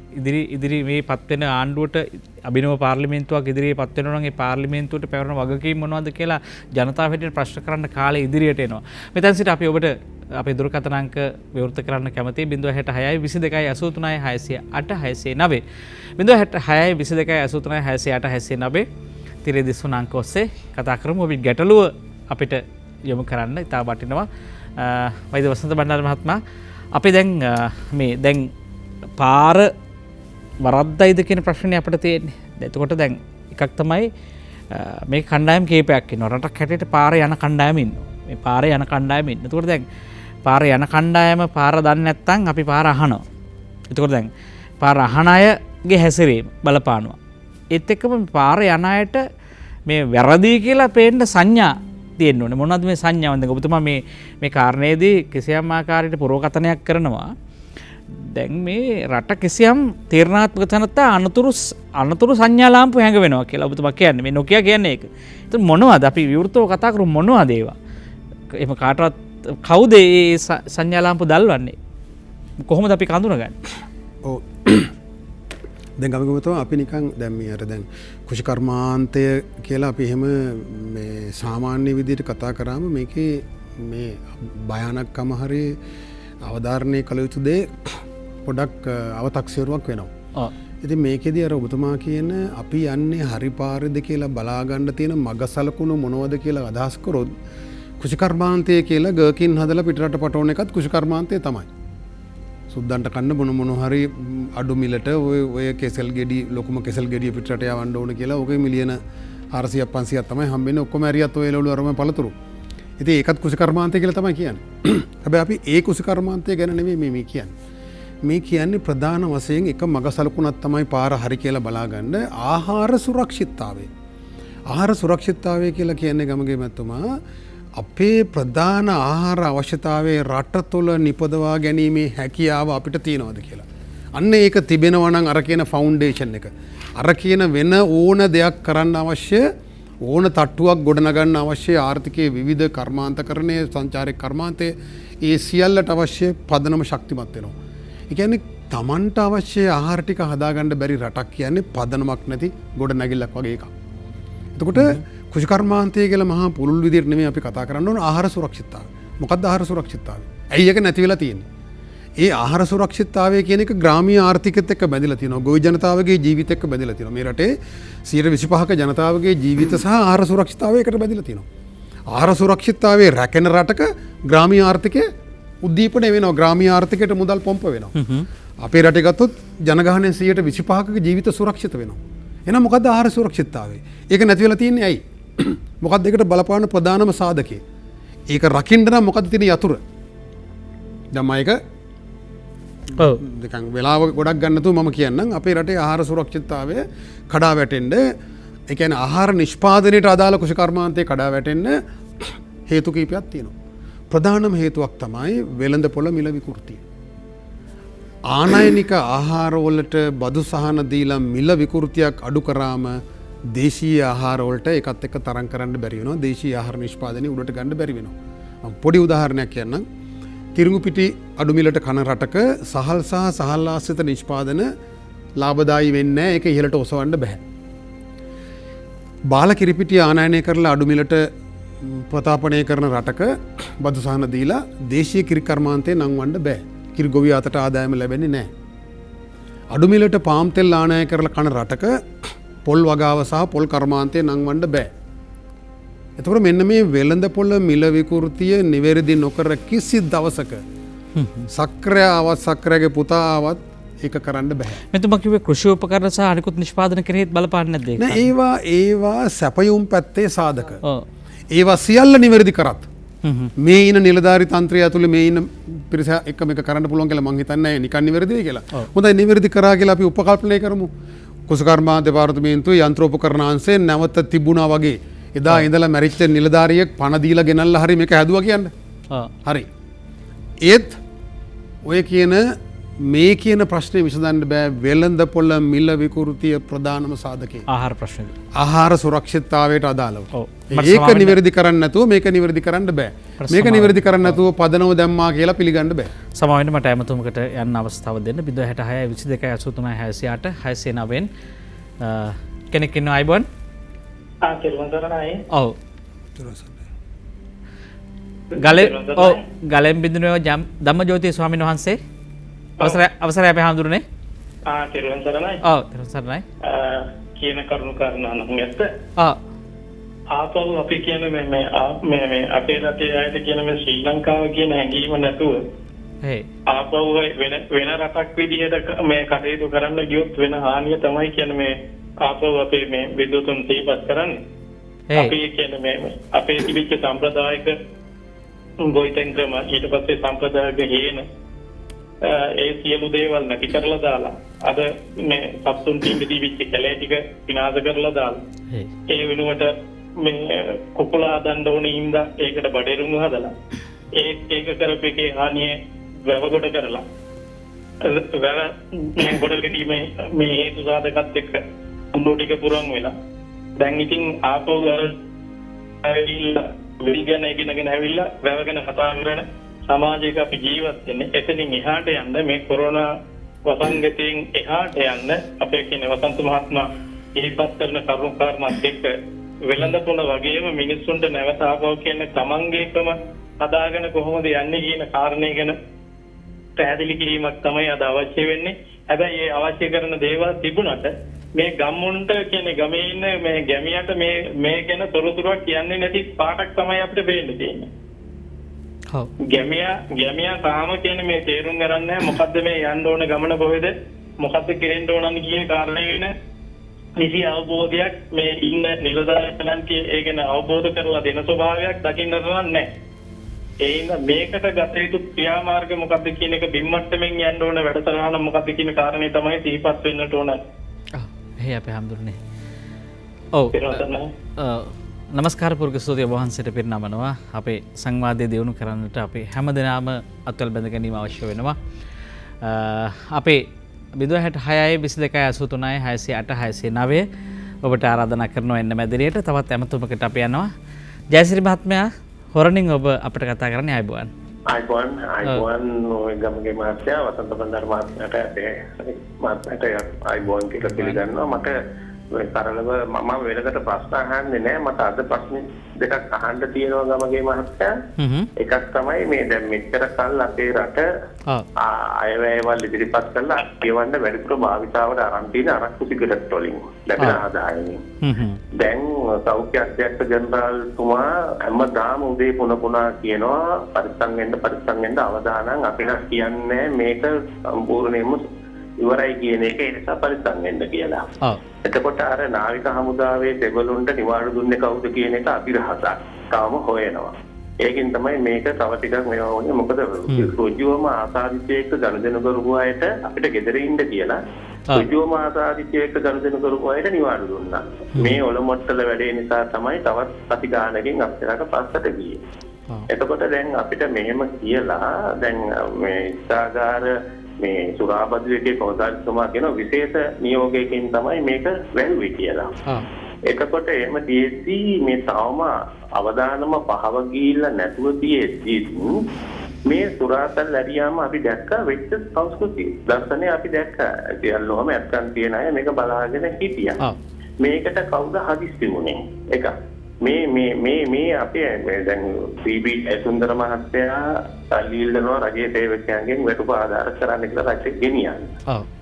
ඒකට ලැබිච්ච ඍණ ප්‍රතිචාරය නිසාද රජයේ සේවකයෝයි පෞද්ගලිකාන්තේ වඩුවෝ කාම්කරුවෝ තොපි සියල්ලොන්ගේම මුදල් අපිට දැන් දීපියව බුදි පිටින් කියලා හිතාගෙනද මේ ඉස්තාගාර සුවාසල් ඇරියේ කියන ප්‍රශ්නේ මට තියෙනවා. මට ඒකට වසන්ත බණ්ඩාර මහත්තයාගෙන් රුජි පිටුතුරක් බලාපොරොත්තු වෙනවා. බොහොම ස්තුතියි අවස්ථාව දුන්නාට. බොහොම ස්තුතියි ඔබතුමාට. 066යි 22යි 83යි 608 609 අපි ඔබට විවෘත කරලා තියෙනවා. එන්න පුළුවන් ඔබේ ගැටලුව අරගෙන වසන්ත බණ්ඩාර මහතා ඍජුව ඔබට ප්‍රශ්න යොමු කරපු නිසා ඔබට අවස්ථාවක් තියෙනවා ඒකට යමක් උත්තරයක් ලබා දෙන්න. ඔව් මම ඉස්සෙල්ලා හාමුදුරුවෝගේ ප්‍රශ්නට උත්තරේ අපේ හාමුදුරුවෝ ඒ ඉදිරිපත් කරපු අදහස ඉතාම වැදගත්. දැන් මේ මාගාව තියෙනවා මේ ඉන්දියාව මෝඩි අගමැතිතුමා කොරෝනා වසංගතයෙන් ඉන්දියාව නැවත නැගී සිටින්න ඉදිරිපත් කරපු වැඩසටහන. මේක ඉතාම ප්‍රබල ලෙස සඳහන් වෙනවා එක දෙයක්. මොකද්ද? මහජනතාව තමන්ගේ දේ මිලදී ගන්න දේශීයත්වය අගය කරන ඉන්දියාවේ දේ අගය කරන සංස්කෘතියක් තව ඉන්දියාවේ එක තියෙනවා දැනටමත්. ඒකට ප්‍රබල අවධාරණයක් යොමු කරලා තියෙනවා අවධානයක් යොමු කරලා තියෙනවා ඒ සඳහා ප්‍රචාරක අධ්‍යාපන වැඩසටහන් අර යන්න ඕන කියලා. ඒතර අපේ හාමුදුරුවෝ කිව්වා වගේ දැන් සමාජයකට ඉඩක් ඇවිල්ලා තියෙනවා. දැන් මිනිස්සු කියනවා අපි මේ වෙනද කකා හිටපු විදියට වෙනද ආපු විදියට යන්න බෑ කියන එක පිළිගැනීමක් තියෙනවා. ඒ නිසා දැන් මේ පරිභෝජන සංස්කෘතිය වෙනස් කරගන්න අපේ දේ අගය කරන අපේ දේ වවාගෙන කන්න ඕන අපේ රටේ නිපදවන දේ මිලදී ගන්න ඕන කියන සංස්කෘතිය පාසලේ ඉඳලා මහා සමාජයේ ඇතිකරන්න බලවත් අධ්‍යාපන සහ ප්‍රචාරක ව්‍යාපාරයක් අවශ්‍යයි. අපේ හාමුදුරුවෝ කියපු එක 100%ක් ඇත්ත. අර කියන මග වැරදිලා අර මස් කණ්ඩ බඩිනුගු හදනා ඊට පස්සේ දැන් කියනවා ඒ හදපු මස් අපනයනය කරලා ඒ අපනයනය කරලා හොයන ඩොලර් එකෙන් පාන් පිටි ගල්ලා කන්න ඕන කියලා. ඉතින් මේ වගේ තකතිරු මේ න්‍යායන් ඉදිරිපත් කරන රටක තමයි අපේ හාමුදුරුවෝ අර ඉතා වැදගත් අදහස ඉදිරිපත් කරේ. බඩිරුංගවල වැව ගොඩ කරලා දැන් කුඹර පුරන් වෙලා දැන් මේ ඒ බඩිරුංගෝලින් හදපු මස් පිට රට යවලා පාන් පිට ගෙනලා කමු කියලා කියන තැනක අපි ඉන්නේ. ඉදිරියට තිබුත් ව්‍යවහාර ගන්න. එතකොට පැටලලා තියෙන තරම කොච්චරද කියලා පේනවා අපේ හාමුදුරුවෝ අහපු ওই පොඩි ප්‍රශ්නේ. එතන අපේ මේ අපි මැතිතුමා මේ මට නම පරණ ජයසිරි මහත්මයා. ඔව් ජයසිරි මැතිතුමා අහන ප්‍රශ්නේ ඒකට ලොකු විරෝධයක් ඇවිල්ලා තියෙනවා. රජයේ වෛද්‍ය නිලධාරී සංගමයේ පවා ඒකට විරෝධය පළ කරා. මේකේ පැති දෙකක් තියෙනවා. දැන් ඒ මෙතෙක් කාලයක් මේ රටේ ඔය තියෙන කොරෝනා වසංගතයටත් පෙරත් ඔය කියන මේ මත්පැන් ප්‍රචලිත කිරීම ඒක අඩු කරන එක බීමත්කම අඩු කරන එක ඒකට සම්බන්ධ වෙනම වැඩපිළිවෙලක් රටට අවශ්‍යයි. එතකොට මේකේ දේශපාලඥයෝ මේ ලයිසන් දීලා හැමතැනම බාර ඇරීමේ ප්‍රශ්නේ ඒක වෙනම තියෙනවා. හැබැයි අපි දන්නවා මේක වහලා තිබුණු කාලය තුල මේ හොර මත්පැන් පෙරීම මොනතරම් බලවත් විදියට කෙරුණාද ඒක ව්‍යාපාරයක් ලෙස කෙරුණාද සහ ඒකෙන් මොනතරම් බරපතල සෞඛ්‍ය ප්‍රශ්න ඇතිවිය හැකිද කියන ප්‍රශ්නේ. ඉතින් ඒ නිසා මේකේ අර මැද තැනක් තියෙනවා. මේ කොරෝනා ප්‍රශ්නේ තිබුණත් නැතත් මත්පැන් පානය සමස්තයක් ලෙස අඩු කර ගැනීම සඳහා ගත යුතු ක්‍රියාමාර්ග දීර්ඝකාලීන ක්‍රියාමාර්ග. ඉතින් මේ වෙලාවේ ඒ මත්පැන් ගන්න පොලිමේ ඉඳලා අවිධිමත් විදියට දුරස්වභාවය නැති කරගෙන ඒ කරපු දේ ගැන තමයි පැමිණිලි කරන්නේ. බොහෝ දෙනෙක්. ඉතින් ඒක දෙපැත්තක් තියෙනවා. මම හිතන්නේ ආණ්ඩුව මේකෙන් එන බදු ආදායම ගන්න කොහොම හරි මත්පැන් හල් ඇරියා කියන එක ඒක නිකන් හාස්‍යයට ලක් කරන්න කියන කතාවක් වෙන්න පුළුවන්. මම හිතන්නේ ආණ්ඩුව එවැනි ප්‍රතිපත්ති මේ හේතුවක් මත මේ තීන්දුව ගත්තා කියලා. නමුත් ඒකේ බලපෑමක් තියෙනවා නේද ඇත්තටම? ඒ ආදායමෙන් සැලකුත් ප්‍රමාණයක් රජයට ලැබෙනවා කියන කතාව. ඕ මේ වෙලාවේ මේ තියෙන අරුබුදෙන් ඔය සොච්චන් ආදායමෙන් නම් ගොඩ දාන්න පුළුවන් කියලා එහෙම උපාය මාර්ගික තේරීමක ඉන්නවා කියලා මම හිතන්නේ නැහැ. ඒක නිකන් විහිළුවට කියන්න පුළුවන් අවශ්‍ය නැහැ. නමුත් මේකේ දෙපැත්තක් තියෙනවා. දැන් ඒ කියන්නේ මේ රටේ දැන් එහෙම සංස්කෘතියක තියෙන තැනක්. ඒතර ඒක වෙනස් කිරීම සඳහා මහා ක්‍රියාමාර්ග ප්‍රමාණයක් ගන්න ඕන. ඒතර කොරෝනා නිසා ප්‍රශ්නේ නිසා මේක වසා තැබීම නිවැරදි. ඒක තවදුරටත් දික් කළ යුතු තිබුණා කියලා තමයි මමත් පුද්ගලිකව විශ්වාස කරන්නේ. එතකොට නමුත් ඒක කඩිනමින් කරේ අර වගේ බදු ආදායමක් ලබා ගැනීම මේ පඩිය ඉල්ලලා ඒක නොලබු නිසා කියන ලොව කිරීමකට නෙවෙයි කියලා. ඒක එහෙමනම් අපිට හිතන්න බෑ. ඒක එහෙම තත්ත්වයක් කියලා අපි විශ්වාස කරන්නේ නැහැ. ඔව් අපි සුමිත් මහත්මයා ඔබ ළඟට යමු. අපි ඒත් එක මතක් කරනවා 066 22 83 608 609 ඔබට ඔබේ ගැටලුව අරගෙන එන්න පුළුවන් මැදිරියට. කොරෝනාවෙන් පසු රටට පාර වරද්දයිද කියන කාරණය කතා කරන්නේ සුමිත් මහත්මයා. අපිට දැන් ඉතිහාසයේ එහෙම මේ හරි පාරක යන සලස්මක් තිබුණාද? දැන් කොරෝනාවට පෙර අපේ සලස්මක් තිබුණාද? දැන් අපි පැහැදිලිව ඔබ දෙපළම පිළිගන්න කාරණයක් තමයි කොරෝනා වසංගතයට කලිනුත් අපිට හිටියේ පාර වැරදිලා තමයි. අපි හරි පාරක් ගේ නැහැ කියන එක එකගයිනේ. ඒකත් ඒ කාලේ මේ සංවාදය නැත්නම් ඒ කාලේ අපිට හරි පාරක යන්න ඕනේ කියන සංවාදය. ඒවක ප්‍රතිපත්ති සම්පාදකයන්ට විශ්වවිද්‍යාල ආචාර්ය මහාචාර්යවරුන්ට සහ අපි කියනවා මේ මතධාරීන්ට මත නිපදවන්නන්ට සමස්ත අධ්‍යාපන සෞඛ්‍ය සමස්ත වැඩපිළිවෙලට තිබුණාද? එහෙම හැරවුමක් තිබුණාද? ඒක වෙනස් වුණේ 1977 අපි දන්නා 70 77 කාලය තුල රටේ විශාල වශයෙන් නිෂ්පාදන ආර්ථිකයක් හැදිච්ච විශාල වශයෙන් කර්මාන්ත බිහි වෙච්ච කාලයක්, විශාල වශයෙන් කෘෂිකර්මය දියුණු වෙච්ච කාලයක්. ඒ කාලේ පටන් ගන්නකොට සම්පූර්ණ ආනයනික ආර්ථිකයක් තුල ඉඳන් මේ ස්වාධීන ආර්ථික සඳහා යන්න පටන් ගත්ත තැනක. අපි දන්නා ඒ කාලය තුල පටන් ගත්ත ඒ වගේ අපි ඒ කාලේ අපිට මතකයි ඒ කාලෙත් අපි කිව්වේ විශාල වශයෙන් ජනගහනය ගැවිසිලා ඉන්න දුප්පත් පැල්පත් තියෙන පැති වලට කිව්වේ කොරියාව කියලා. ඒ කාලේ අපිටත් වැඩිය පල්ලෙහාට කොරියාව හිටියේ. හැබැයි අද කොරියාව ඉන්නේ කොහොමද කියලා කොරියාව ජපානයේ අල්ලපු වැටේ දැන් අපිට ඈත කතා චුට්ටක් මෑතට ගෙන આવොත් අපි ආසන්නවම 69 ලක්ෂයක ජනතා බලාපොරොත්තුවක් දීලා මේ ගෝඨාභය ජනාධිපතිතුමා බවට පත් කරන්නේ. ගෝඨාභය රජයක් යටතේ ගෝඨාභය නායකත්වයට පත් කරන්නෙම යම්කිසි හැරවුමක් ඇතුවනේ. දැන් මේකේ ජනතා බලාපොරොත්තු වෙන නැත්නම් අපේක්ෂාව මල් පැල ගැන්වීමෙන් තිබුණාද? නැත්නම් දැන් බොහෝ අය කියන්නේ දැන් ඒ රටට කරන්න බැරුව ගියා කොරෝනා සංගතය. මෙහෙම ජනතාවගේ 69 ලක්ෂය ගැන කතා කරොත් ඒකේ බහුතරයක් මේ අපි කතා කරන දේශීය ආර්ථිකයක් ගැන, ස්වෛරීත්වයක් ගැන, රටේ සංවර්ධනයක් ගැන, රටේ බහුමික අඛණ්ඩතාවයක් ගැන සිහින මවන මිනිස්සු ඒකේ බහුතරයක් හිටියා. ඒකෙන් කතා කරන්නේ ඒ පුද්ගලයෝ මේක තුල මේක සිහින දකිය තුල මේක සාක්ෂාත් වෙන්න කාලයක් ආවේ නැහැ. අපි දන්නවා තවමත් ජනාධිපතිවරයෙක් ඉන්නවා. ඔහුගේ බලතල සීමා වෙලා තියෙනවා. ඔහුට කරගන්න බැරි ප්‍රශ්න තියෙනවා. හැබැයි මම විශ්වාස කරනවා එතුමාට මේක කිරීමේ අවශ්‍යතාවයක් තියෙනවා කියලා. හැබැයි ඔහුගේ පාර්ශවයේ සියලු අය එහෙම ඉන්නවයි කියලා මම විශ්වාස කරන්නේ නැහැ. يعني පාර වරද්දන්න හදනවා. මේකෙදී ඔහුගේ පාර්ශවය කියලා කිව්වේ මේ කොටස ඒක කවුරු ආවිල්ලා හිටියත් ඒගොල්ලෝ ඇවිල්ලා ඔතන ඉඳ ගන්නවා. ඒගොල්ලෝ තමයි මේක අයිතිකාරයෝ බවට පත් වෙනවා.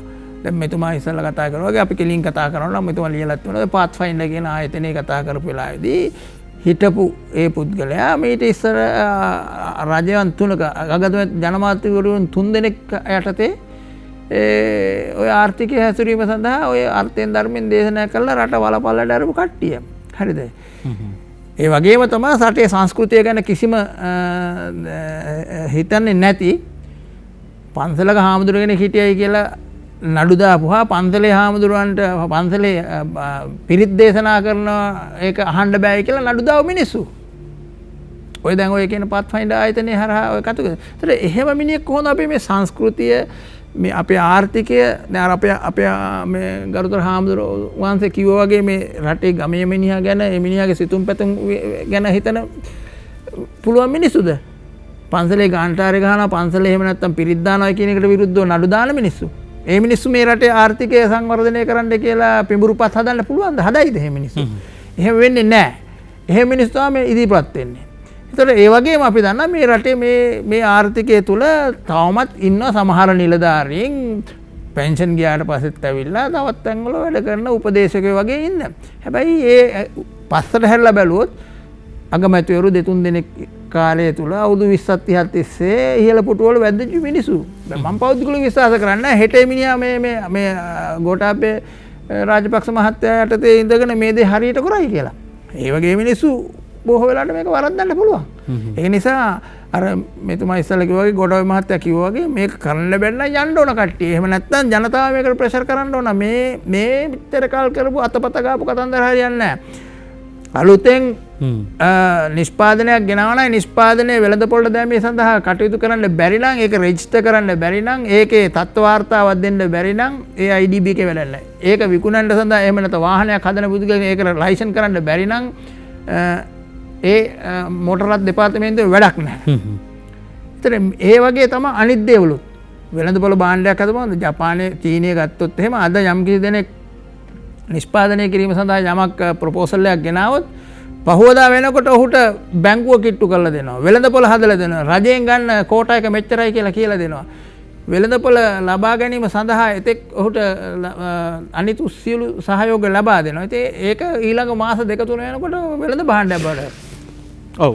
දැන් තනි පුද්ගලයෙකුට මේ රට ඉදිරියට ගෙන යාමේ අවශ්‍යතාවයක් තිබෙන්නට පුළුවන්. හැබැයි ඒ පුද්ගලයා සමගින් පෙරට යන්න මේකේ විශේෂඥයෙන් සූදානම්ද ජනතාව සූදානම්. දැන් නිෂ්පාදනයක් වෙළඳපොළට අරගෙන යනවා. අමතර කොටසක් වෙන්න පුළුවන් තාක්ෂණික කාරණයකදී වෙන්න පුළුවන්. හැබැයි මේ ප්‍රශ්නේ තාමත් ඔදල් වෙමින් අපි අතර පවතිනවා. අපි බලමු කොහොමද මේ රට හැරවීමේ තැනදී රට වෙනස් කරන්න කියන කාරණේ. අපි අමතුමකට යනවා. අයිබෝන් ඔබට. හලෝ. ඔව් අයිබෝන් අපි මම දැන් කතා කළා අර සම්බන්ධ වෙන්න ඕනේ කියලා මම මේ ඉන්නේ ලයින් එකේ ඒකයි. ඔව් ඔබතුමා සම්බන්ධ වෙලා ඉන්නේ කතා බහ කරන්න පුළුවන්. දැන් ඔබතුමාගේ නම සහ මං හරිචන්ද්‍ර පෙරේරා. ඔව් කොයි පළාතෙන්ද? හොම්මාගම මං දැන් ඉස්සෙල්ලා රූපවාහිනී යන්ත්‍රය හඬ අඩු කරලා අපි කතා බහ කරමු. දුරකථන ඔස්සේ කතා බහ කරමු. ඔබතුමාගේ ගැටලුව යොමු කරන්න. ගැටලුවක් නෙමෙයි අදහසක් ඉදිරිපත් කරන්නයි තියෙන්නේ. ඉතින් කෙටියෙන් ඉදිරිපත් කරන්න. කියන්නේ මේ දැන් මේ යන වැඩසටහන අනුව මේ දැනගන්න තියෙන්නේ මේ මේ කොළඹ නගරයට එකතු වෙන ප්‍රමාණය මිනිසුන්ගේ ගොඩනැගිලි වල මේක අඩු කරන්න ඕනේ මේ කොරෝනා වලින් දැක්කාම අපි හොඳටම දැක්කා. ඉතින් ඒ නිසා මගේ අදහස තියෙන්නේ අපිව කොළඹින් කිලෝමීටර් 25ක් ඈත ගම්මාන වගේ තැන්වලට මිනිසුන්ට අක්කර කාලා වගේ බෙදා දීලා මේ කොළඹට වියදම් වෙන විදුලිය දුම්රිය මාර්ග වලට විදුලි දුම්රිය මාර්ගය යොදවලා ඒ ඉතුරු වෙන මුදල් පෙට්‍රල් ඩීසල් වලින් ඉතුරු වෙන මුදල් මේ ඉස්පිරිතාල ඉස්කෝල ඒ වගේ දේවල් ඒ පළාත් වලට දීමු කරනවා. දැන් අපරාධي බලන්න ඇඟලු මහල් වලට ඔච්චර වියදමක් මම හිතන්නේ බොහොම ස්තුතියි බොහොම අදහස් බොහොමයක් තියෙනවා ජනතාවට රට හදන පාර සම්බන්ධව. අපි කැමතියි නින්න අද සජීවී සංවාදයේ තවත් කෙටි විරාමයකට යන්න රැඳී සිටින්න අප සමග.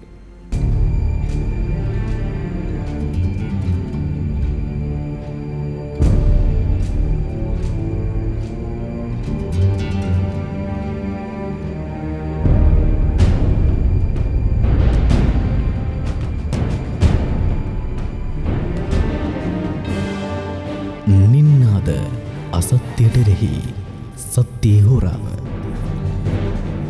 කොරෝනාවෙන් පසු රටට පාර වරද්දයිද කියන මාතෘකාව ඔස්සේ අද නින්නාද දිගහැරුම අපේ මේ ප්‍රශ්නය සම්බන්ධව ඔබ දන්නවා නිරන්තරම නින්නාද නිෂ්පාදක කණ්ඩායම අපි බොහෝ තැන්වල සැරිසරනවා. අපිට ජනතාවගේ ප්‍රශ්න හැටියට බොහෝ දේවල් ඉදිරිපත් වෙලා අපි ගාව අප විසින් රූපගත කරනු ලැබූ බොහෝ දර්ශන තියෙනවා.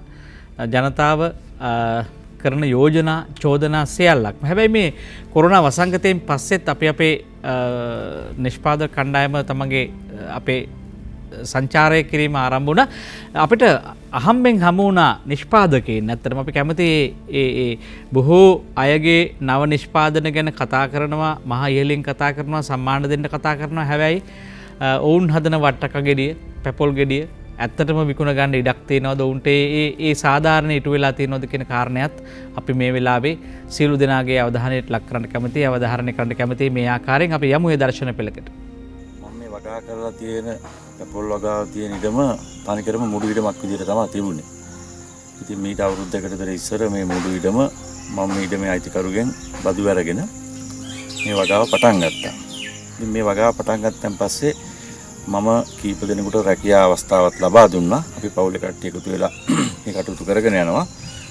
කෘෂිකර්ම දෙපාර්තමේන්තුවනුත් මට නොමද සහයෝගයක් ලැබුණා.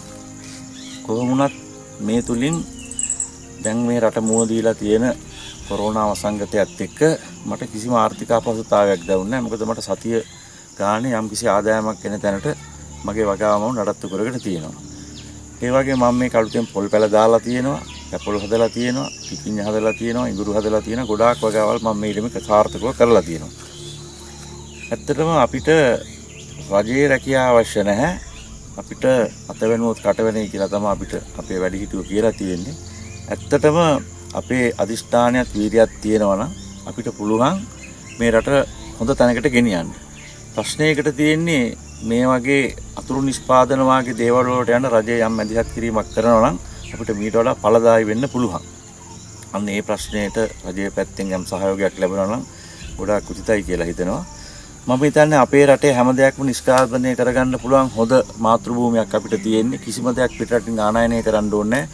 අපේ රට දියුණුවට ගෙනියන්න ඇත්තටම මේ තරුණ පරපුර මේවට දායකත්වයේ ලබා දීලා කටයුතු කරනවා නම් මම හිතන්නේ කෘෂිකර්ම දෙපාර්තමේන්තුවත් වෙනත් බොහෝ කෘෂිකර්මයේ දියුණු කරන්න නගා හිටවන්න තියෙන ආයතන තියෙන ඒ ආයතනත් එකතු වෙලා ඒකාබද්ධ වෙලා මේ ගොවින් දැනුවත් කරලා මේ වගේ දේවල් කරනවා නම් අපේ රට මේ කොවිඩ් වසංගතයෙන් ධනාත්මක තැනකට ගෙනියන්න පුළුවන් නිෂ්පාදන ආර්ථිකයක් කරා මේ රට මෙහෙවොත් ඒකාන්තයෙන්ම මේ රට දිනෙන් දින දියුණුවටපත් වෙනවා කියන එක මම බොහොම ආඩම්බරයෙන් කියනවා. අපි ගොවිතැන් කරන ගොවියෝ ඉතින් මේ අපි ඉල්ලා සිටින්නේ ආණ්ඩුවෙන් මොන මිලක් අපිට මේ ගොවිතැන් වලට ලබා දෙන්න කියලා. අපි වත්තක් හදලා දෙනවා, ඉඟුරු හදලා තියෙනවා, තවත් ගොවිතැන් කරගෙන යාවා. ඉතින් හොඳ මිලක් ලබා දෙන්න කියලා ඉල්ලා. ජනතාවටත් තේනවා මේ ප්‍රශ්නද එල්ලීම් ගොඩක් කරන. අපි දැන් මේ දර්ශන පෙළ ඔබට ගෙනාවේ ජනතාවත් සෝදානම් මේ කොරෝනා වසංගතයෙන් පස්සේ අලුත් විදිහට දියුණු වෙන්න, අලුත් විදිහට ගොවිතැන කරන්න. ඒ නිසා ඔවුන්ට අවශ්‍ය සහාය හැබැයි කවුරු හරි විසින් ලබා දිය යුතුයි. රජයට වසන්ත බණ්ඩාර මහත්මයා දැන් මේ දැන් ඔබතුමා කතා කරපු කාරණයට කිසියම් ආකාරයක සම්බන්ධයක් තියෙන නිසා අපි දර්ශන පෙළට ගිය එකක් තමයි එක පැත්තකින් ආහාර සුරක්ෂිතතාවය සම්බන්ධව රට උනන්දු වෙනවා කියලා අපිට පේනවා. දැන් හැබැයි දැන් තමන්ගේ ආහාර අවශ්‍යතාවය බවාගෙන එතනින් එහාට දැන් මේ ගොවියෝ ආපහු වවන්න පටන් ගන්න තියෙනවා. ඒ කට්ටියගේ රැකියාව තමයි ගොවිතැන්. කට්ටියට මාස 3කට සැරයක් තමයි පඩිය හම්බෙන්නේ, වේතනය හම්බෙන්නේ. ඒක ණය වෙනවා. දැන් මෙන්නම කතාවක් තියෙනවා ඒ කට්ටියක. දැන් මේ කතාවට මැදිහත් වීම සිද්ධ වෙනවද? දැන් මේ දැන් ඉදිරි සැලසුම් ඇතුලේ අපිට එහෙම තියෙනවද ගොවි ජනතාවට කිසියම් සහනයක් සැලසෙන විදියක් සම්බන්ධ කතාවක්? ඔව් ඇතරම ගොවි ජනතාව දිරිමත් කරලා තියාගන්න, ඔවුන්ගේ උනන්දුව දිගටම පවත්වා ගැනීම, ඔවුන්ගේ ජීවිත යහපත් කිරීම කියන එක ඇතුලේ තමයි මේ කියන ආහාර සුරක්ෂිතතාවය කියන න්‍යාය යථාර්ථයක් බවට පත් වෙන්නේ. ගොවියා වට්ටලා ගොවියා අධෛර්යමත් කරලා කිසි දවසක බෑ ආහාර සුරක්ෂිතතාවය පවත්වාගෙන යන්න ඊට අදාළ කෘෂිකර්මාන්තීය ක්‍රියාවලිය දියුණු කරන්න. ඉතින් මෙතනදී දැන් ඉන්දියාව වගේ රටක් ගත්තොත් එහෙම ගොවියාගේ හැසිරීම වෙනස් කරන්න, ගොවියාගේ තේරීම් වෙනස් කරන්න විවිධ උපාංග, මූල්‍යමය උපාංග, වෙළඳපොළ උපාංග පාවිච්චි කරනවා. දැන් අපේ රටේ ගත්තොත් අපි දැන් දන්නවා අර මේ මොකද්ද ආර්ථික මධ්‍යස්ථාන කියන අවුරුදු 200ක් පරණ ගොන් න්‍යායක් මත පදනම් වෙලා අපි බලන් ඉන්නවා වෙළඳපොළ කාර්යක්ෂමතාවය. ඊට වෙන්නේ නැහැ. හැබැයි අර සුමිත් කිව්වා වගේ 70 දශකයේ තිබුණ මේ රටේ මාක්ෆෙඩ් කියලා ආයතනයක් මේ කියන පුද්ගලික අංශය සමග තරගකාරීව වෙළඳපොළට මැදිහත් වෙන්න පුළුවන් රාජ්‍ය ආයතනයක්. ඒ ආයතනයේ ලාභ ලැබෙමින් තිබුණා. ඔබලා දන්නවා ඇති MD කියලා ওই ජෑම් වර්ග හැදුවා. ඒ කියන්නේ අතිරික්ත පළතුරු සහ එළවලු වලින් පශ්චාත් අස්වනු ක්‍රියාවලියටත් ඒ ආයතනයේ මැදිහත් වුණ වෙළඳපොළට විතර නෙමෙයි. තක්කලි අස්වන්න වැඩිනොත් එකෙන් සෝස් හදනවා. අඹ අස්වන්න වැඩි නම් ඒකෙන් වෙනත් පළතුරු කෑන් කරන එහෙම දියුණු ආයතනයක්. ඒක නිකන් විකුණලා දැම්ම පුද්ගලික අංශයට රාජ්‍යයේ වගකීම නෙවෙයි කියලා ඒක අහෝසි කරලා දැම්මා. ඒක විනාශ කරලා දැම්මා. දැන් හොඳටම පේනවා මේ වෙළඳපොලේ මේ වෙළෙන්දන්ට විතරක් බාර දීලා මේක කරන්න බෑ, හැමදාම ගොවියව වටනවා. නිසා රාජ්‍ය මැදිහත් වීමක් අවශ්‍යයි. පුද්ගලික අංශය සමග තරඟකාරීව වෙළඳපොළ තුල මැදිහත් වෙන්න, බිත්තර වැඩි වුණාම බිත්තර ටික මිලදී ගන්න ආයතනයක් තියෙන්න ඕන. ඒක කුඩු කරලා පිටි කරලා වෙළඳපොළට දාන්න, එහෙම නැත්නම් සීතකාරයේ තියලා තම කල් තබා ගන්න මිල වැටෙන්නේ නැතුව ආරක්ෂා කරලා දෙන්න රාජ්‍ය මැදිහත් වීමක් ඕන. මාළු අස්සන්න වැඩි වුණාම මාළු ටින් කරලා ඒ මිල වැටන එක වලක්වන්න ආයතනයක් තියෙන්න ඕන. කිරි අස්වන්න වැඩි වුණාම කිරි පිටි කරලා ඒක මිල වැටන එක වලක්වන්න ඒක තමයි ඉන්දියාව කරන්නේ. මේ ලේඛනවල තියෙන ඒ වගේ අවශ්‍යතාවය. එතකොට එහෙම රාජ්‍ය මැදිහත්වීමක් නැතුව පුද්ගලික අංශයට සියල්ල බාර දීලා උඩ බලන් හිටියට කෙරෙන්නේ නැහැ. ඒක දැන් කෙරිලා නැහැ කියලා හරි පැහැදිලි කොරෝනා වසංගතයේදී. නම දැන් තවදුරටත් අපිට පැහැදිලි වුණා. පුද්ගලික අංශය දැන් උදාහරණයකට දැන් මේ තිබුණු වෙළඳපොළ ක්‍රියාවලියත් නැති නිසා ගොවියෝ අසරණ වුනේ නැද්ද? දැන් ගොවියෝ දැන් උදාහරණයකට දැන් මිනිසුන්ගේ වෙළඳ බොහෝ දේවල් විකුණා ගන්න බැරි වුණා. දැන් වී ටික දැන් කොහොමවත් පුද්ගලික අංශය මැදිහත් වෙනවා. එළවලු ටිකට තාමත් මැදිහත් වෙනවා පුද්ගලික. ඒත් දැන් මේ ක්‍රියාවලියේ වැටීම බලපෑවෙන්නේ නැද්ද ගොවියට? දැන් අපි ගොවියෝ මොනවා හරි කළා අනේ පරණ ක්‍රමයට හරි අපිට මේක විකුණ ගන්න ඉඩ දෙන්න කියලා කිව්වා. මට සමාවෙන්න ඇමතුම්කට යන්න ඉඩ දෙන්න. අයිබෝන් අපිට. අයිබෝන් මේ අංග්‍රි නිනාද වැඩසටහන ඉස්තුදියක් දෙනවා. ඔව්. මගේ අදහස මහත්තයා දැන් මේ අපි දැන් ඔය රට විරුව කියලා කියනවා එහෙම අපි අදා විරුව කියලා කියනවනේ රට විරුව කියලා රටින් ජනතාව පිරට යන මිනිස්සු විරුව කියලා. ඉතින් අපි මේ ගොවි විරුව ගැන දැක්ක දැන් මේ ඔබතුමාලා මේ තපලෝගා කියනම දැන් අපේ රටේ මේ කොරෝනා වලින් අපිට දකින්න හම්බුණා ගොවියන්ගේ වදාවල් මේ තක්කලි කොටු අපි ඒක ඉදිරිපිට දැක්ක මේ පුදුම වදාවක් කරපු රටක් මේක. අර 10%යි අපේ ජනදේශීය උත්පාදනය කිව්වට මේ අද අපේ ගම් ප්‍රදේශවල කිසිම තැනක හාල් හිගයක් නැහැ මාත් අද වෙනකන් කඩවල වල හාල් පුරවලා තවත් තියෙනවා. මොකද එච්චරටම මේ මම කියන්නේ ගොවි විරුව කියන එක තමයි ඉදිරිපත් කරන්න ඕනේ රජේ. ඉස්සල්ලා මේ කියන්නේ ඒ කරන සේවය ඒකට මේ අපේ වසන්ත මණ්ඩල මාත්‍ය අනිත් වෛද්‍යතුමා කියන දේ සම්පූර්ණ ඇත්ත අපි පිළිගන්නවා. එතන තමයි අපි ශක්තිමත් අපේ අත්‍යාරම ශක්තිමත් කෙරුවොත් අපි ඉදිරියට යනවා. මම මේ තව දවසක් තියෙනවා මේ අපේ හිටපු ඇමතිතුමෙක් කියනවා මේ අගමැතිතුමාගේ මේ අර මෙතිවිච්ච සාකච්ඡාවේදී මේ මුදල් අච්චු ගන්න එකත් හොඳයි කියලා. ඔබතුමාලා දැනෙන්නේ ප්‍රවෘත්ති වලට ගියා. ඉතින් ඒගොල්ලෝ පරණ දේශපාලඥයෝ දැන් මේ රාජ්‍යයට ඇවිල්ලා ඉන්නවා. ඉතින් අපි කියන්නේ මේ මුදල් අච්චු ගැවුවොත් අපි අර තියනානේ මේ මිලදී ගැනීම හැකියාව නැති වෙනා නේද මම තමයි දුන්න 5000ට වැඩක් වෙන්නේ නැහැ. ඒ වගේ යෝජනා කරපුවාම අත්තමයි අපි මේ වන්තුවද හරි කනස්සල්ට පත් වෙනවා. ඉතින් ඒ වගේ කට්ටිය තියාගෙන කොහොමද මේ රජය ඉදිරියට යන්නේ කියන එක අපි අහන්න කැමතියි. බොහොම ස්තුතියි. ඔබ ස්තුතියි ඔබතුමන්ට 066 22 636 690 අපි කැමති වසන්ත බණ්ඩාර මහත්මයා මේ පරණ ක්‍රමයේ බලපෑවනේ මිනිසුන් නිකන් හරි ජීවත් වෙන්න. කියන්නේ හැබැයි දැන් ඒ ක්‍රමය වෙනස් කරන එක සංකීර්ණ වෙයි. එකට කරන්න එහෙම හැකියාවක් තියෙනවා. ඒකෙන් තවදුරටත් පීඩාවකටපත් වෙන්නේ නැද්ද? ගොවියෝ මිල්ලා සිටි අපිට ඒ ක්‍රමය දෙන්න කියලා. පරණ ක්‍රමය කියලා එකක් තිබුණේ නැහැ. වෙළඳ පොළට සියල්ල බාර දීලා උඩ බලා ඉන්න ක්‍රමයක් තිබුණේ. එතකොට ගොවියා විසින් තීරණය කරනවා. එතකොට සමහර දේවල් සම්බන්ධයෙන් අස්වැන්න වැඩි වෙනවා. එතකොට වෙළඳ පොලේ යාන්ත්‍රණයකුත් නැහැ. වැඩි වූ අස්වැන්න කල්තබා ගැනීමේ ක්‍රියාවලියක් රාජ්‍ය මැදිහත්වීමක් නැහැ. පුද්ගලික අංශයට ඒව කරන්න ඕනේ නැහැ. ඒගොල්ලෝ කොහොම හරි මිල වට්ටලා තමන්ගේ ලාභය රැක ගන්න විතරයි බලන්නේ. පුද්ගලික අංශයට ඒ උමනාව නැහැ. ලාභය මත විතරයි පදනම් වෙන්නේ. දීර්ඝ කාලීන ආහාර සුරක්ෂිතතාවයේ ගොවියාගේ පැවැත්ම ඒව අදාළ වෙන්නේ නැහැ. ඒකට තමයි රාජ්‍යය තියෙන්නේ. රාජ්‍යයට නිකන් උඩ බලන් හිටියට හරියන්නේ නැහැ. අමුතුරු හිටියට හරියන්නේ නැහැ. ඒකට ටූල් එකක් තියෙන්න ඕන. උපාංගයක් තියෙන්න ඕන. ආයතනයක් තියෙන්න ඕන. සම්පකාර ක්‍රමය යොදාගෙන හරි වෙනත් ආකාරයකට දෙපාර්තමේන්තුවක් කියන එක අවුලක් නම් අධිකාරියක් හරි අධිකාරියක් බැන සම්පකාරයක් හරි මොනවා හරි ආකාරයකට මැදිහත් වීමේ උපාංගයක් තියෙන්න ඕන.